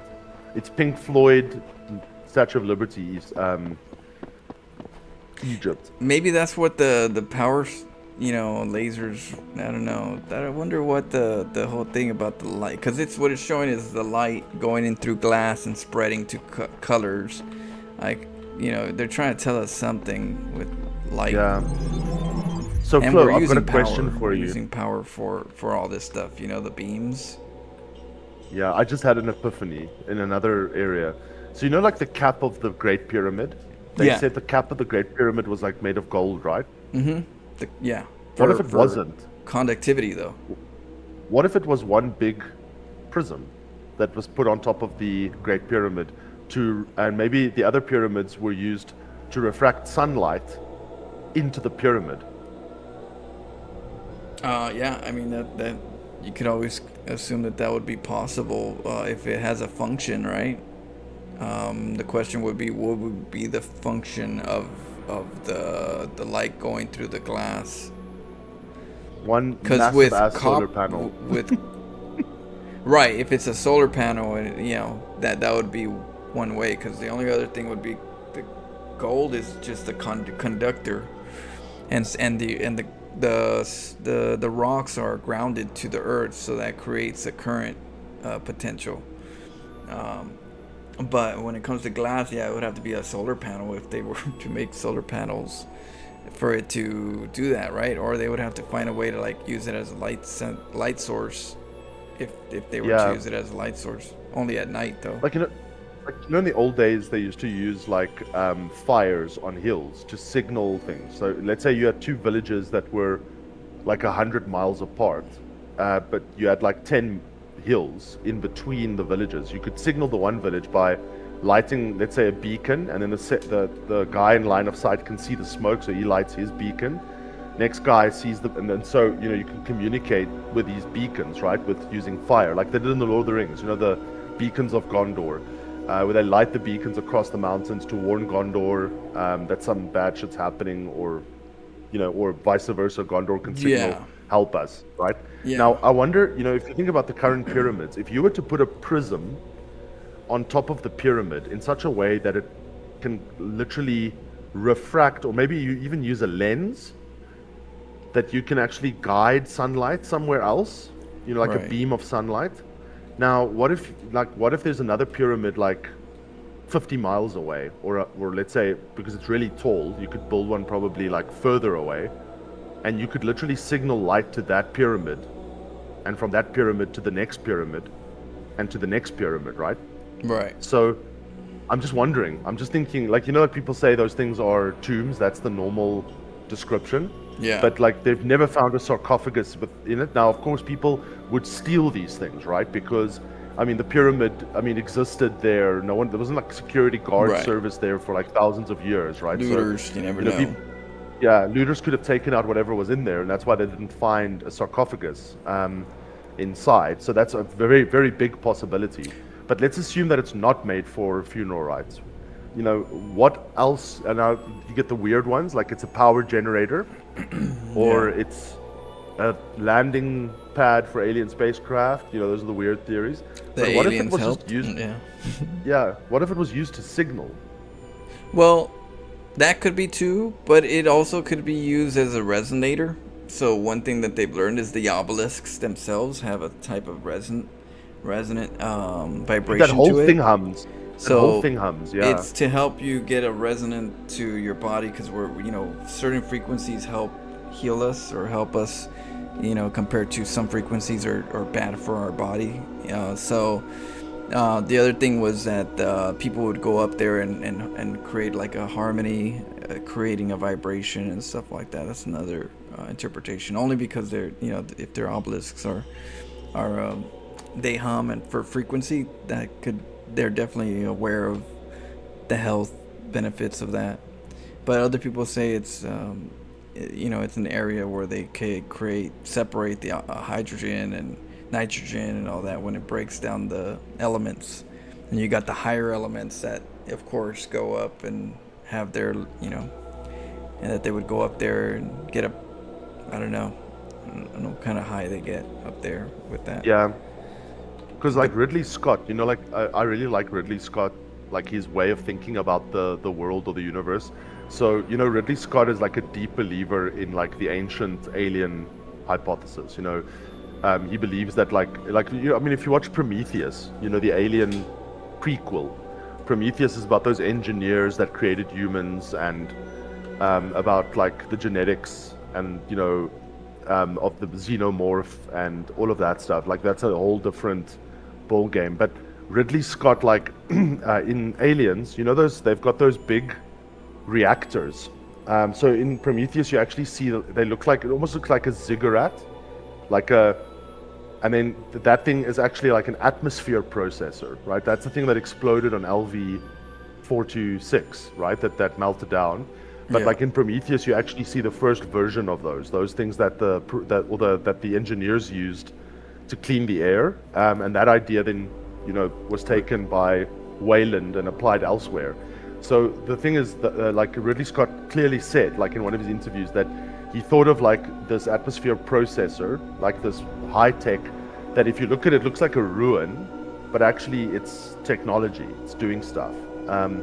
And he got that idea kind of from the pyramids. He was thinking that he wanted to introduce that into Prometheus So, what were the pyramids? Were they like a big atmosphere processor? Was it the landing pad? Was it literally just some dudes that were bored and didn't have television and decided, hey, let's build this for our pharaoh? I don't know. Yeah, well, what happened? If it was power, right? Then, they had lamps, but they had lamps that were not through power.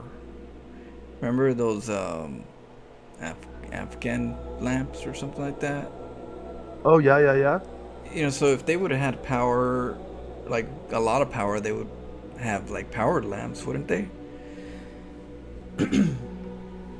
But they were using, fuel. Yeah, but also it depends on. Like, no. They were using. What did they do?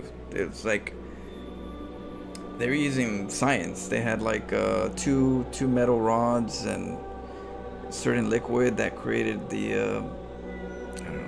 Shit, I gotta go back to it and see how they did it, but they definitely knew their shit.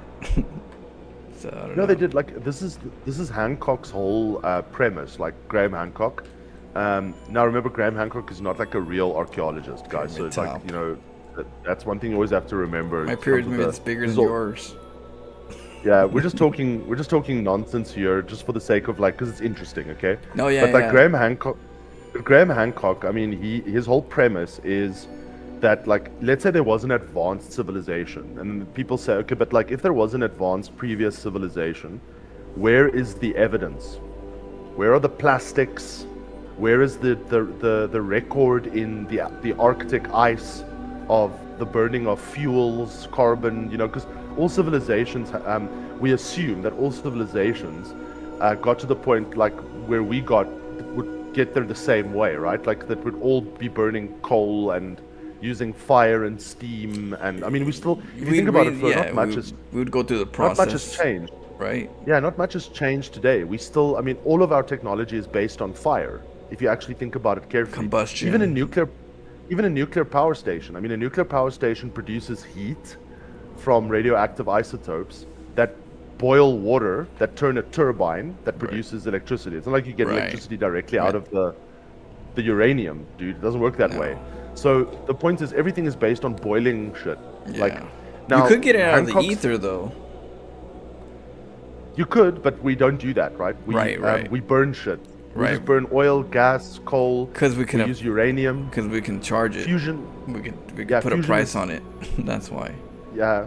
Fusion is another way of doing it, but fusion works similarly. It produces a sustainable heated reaction, which you then use to boil water to turn a turbine. Okay, so all of our technology goes back to like steam, basically, if you think about it. We had an era, a steam era. That's it. So now the question is, what Hancock says is, he says, and it's an interesting idea. He says, okay, but why wouldn't previous civilization develop technology exactly the same way as ours? What if their technology wasn't based on burning stuff? What if it was based on resonance? Or some other form of energy that they used to make their lives easier that we do not understand? I mean, would a previous civilization necessarily... Because the plastics are an outcome of us burning shit. Yeah. Plastics come from hydrocarbons and stuff that we take out of the ground. I mean, the cement that they had cement that cures underwater. We had to learn from them to understand that was even possible.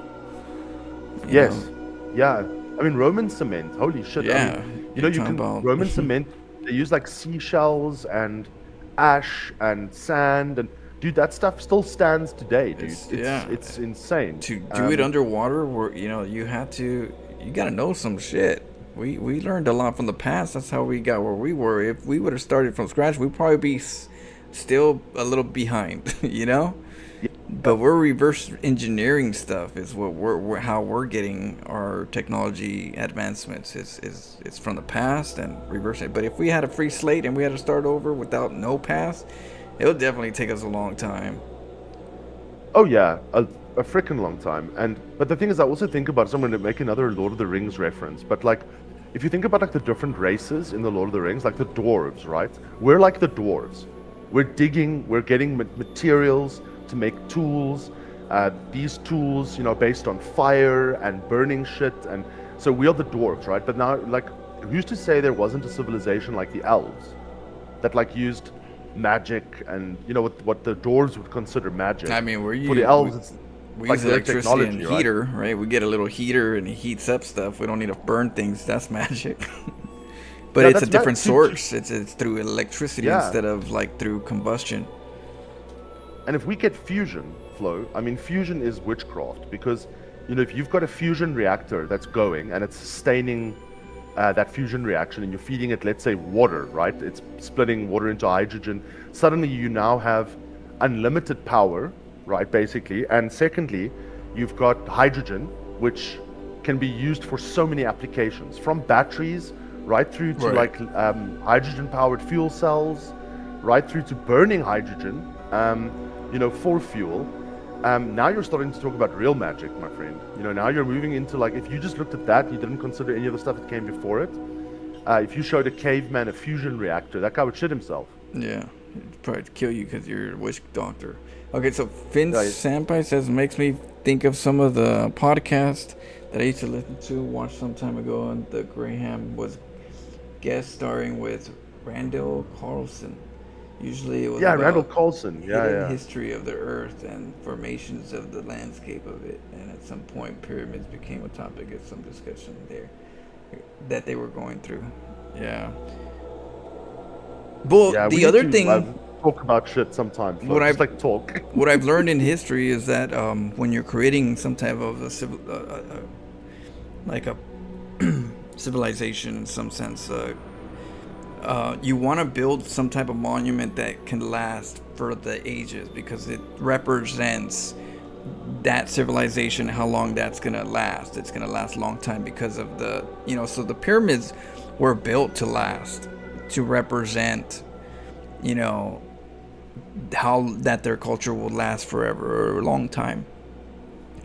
You see that in so many different cultures. They'll make huge, structures, that just won't perish so quickly.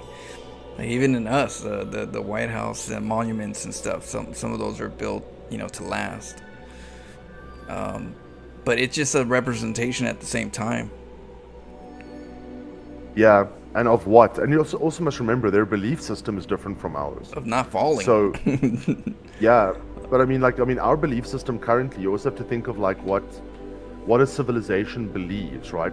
So that drives a lot of what they do. I mean, look, if let's say someone discovered, let's say that Vegas, like, look at the liberty of the Statue of Liberty. We just saw it in this game. The Statue of Liberty still stands. It's a symbol, right? So that symbol always gives you hope within what your beliefs, because you connect that to your beliefs. So the pyramid had a connection to their beliefs, that as long as that pyramid was still standing, that belief still stands. Yeah, I mean, Flo, what if like I was thinking about Vegas, right? Like imagine that Vegas was covered in sand, right? So it's preserved for thousands of years, and then suddenly an archaeologist 1,000 years from now discovers Vegas. Now, what would they make of this? Because like Vegas has a pyramid. Vegas has the Statue of Liberty. Vegas has all these massive, tall glass buildings, and they don't find any tombs there, right? They find a lot of chips, which they assume is currency, like they need a lot of chips, like we do when we dig up like Julius Caesar's kind of like coins. They're like squares in the middle with little circular. Yeah, you're like, so what is this? Say, oh, look, this was their currency. Yeah, they used this for currency. No, we used it to gamble. I mean, how do you get to like if to a culture that is digging up this place that was Monopoly. We use it as a board game. You get me? It could have been different. Yeah, could have been kids. So what if the pyramid was just like, I don't know, like some random theme park for the Egyptians?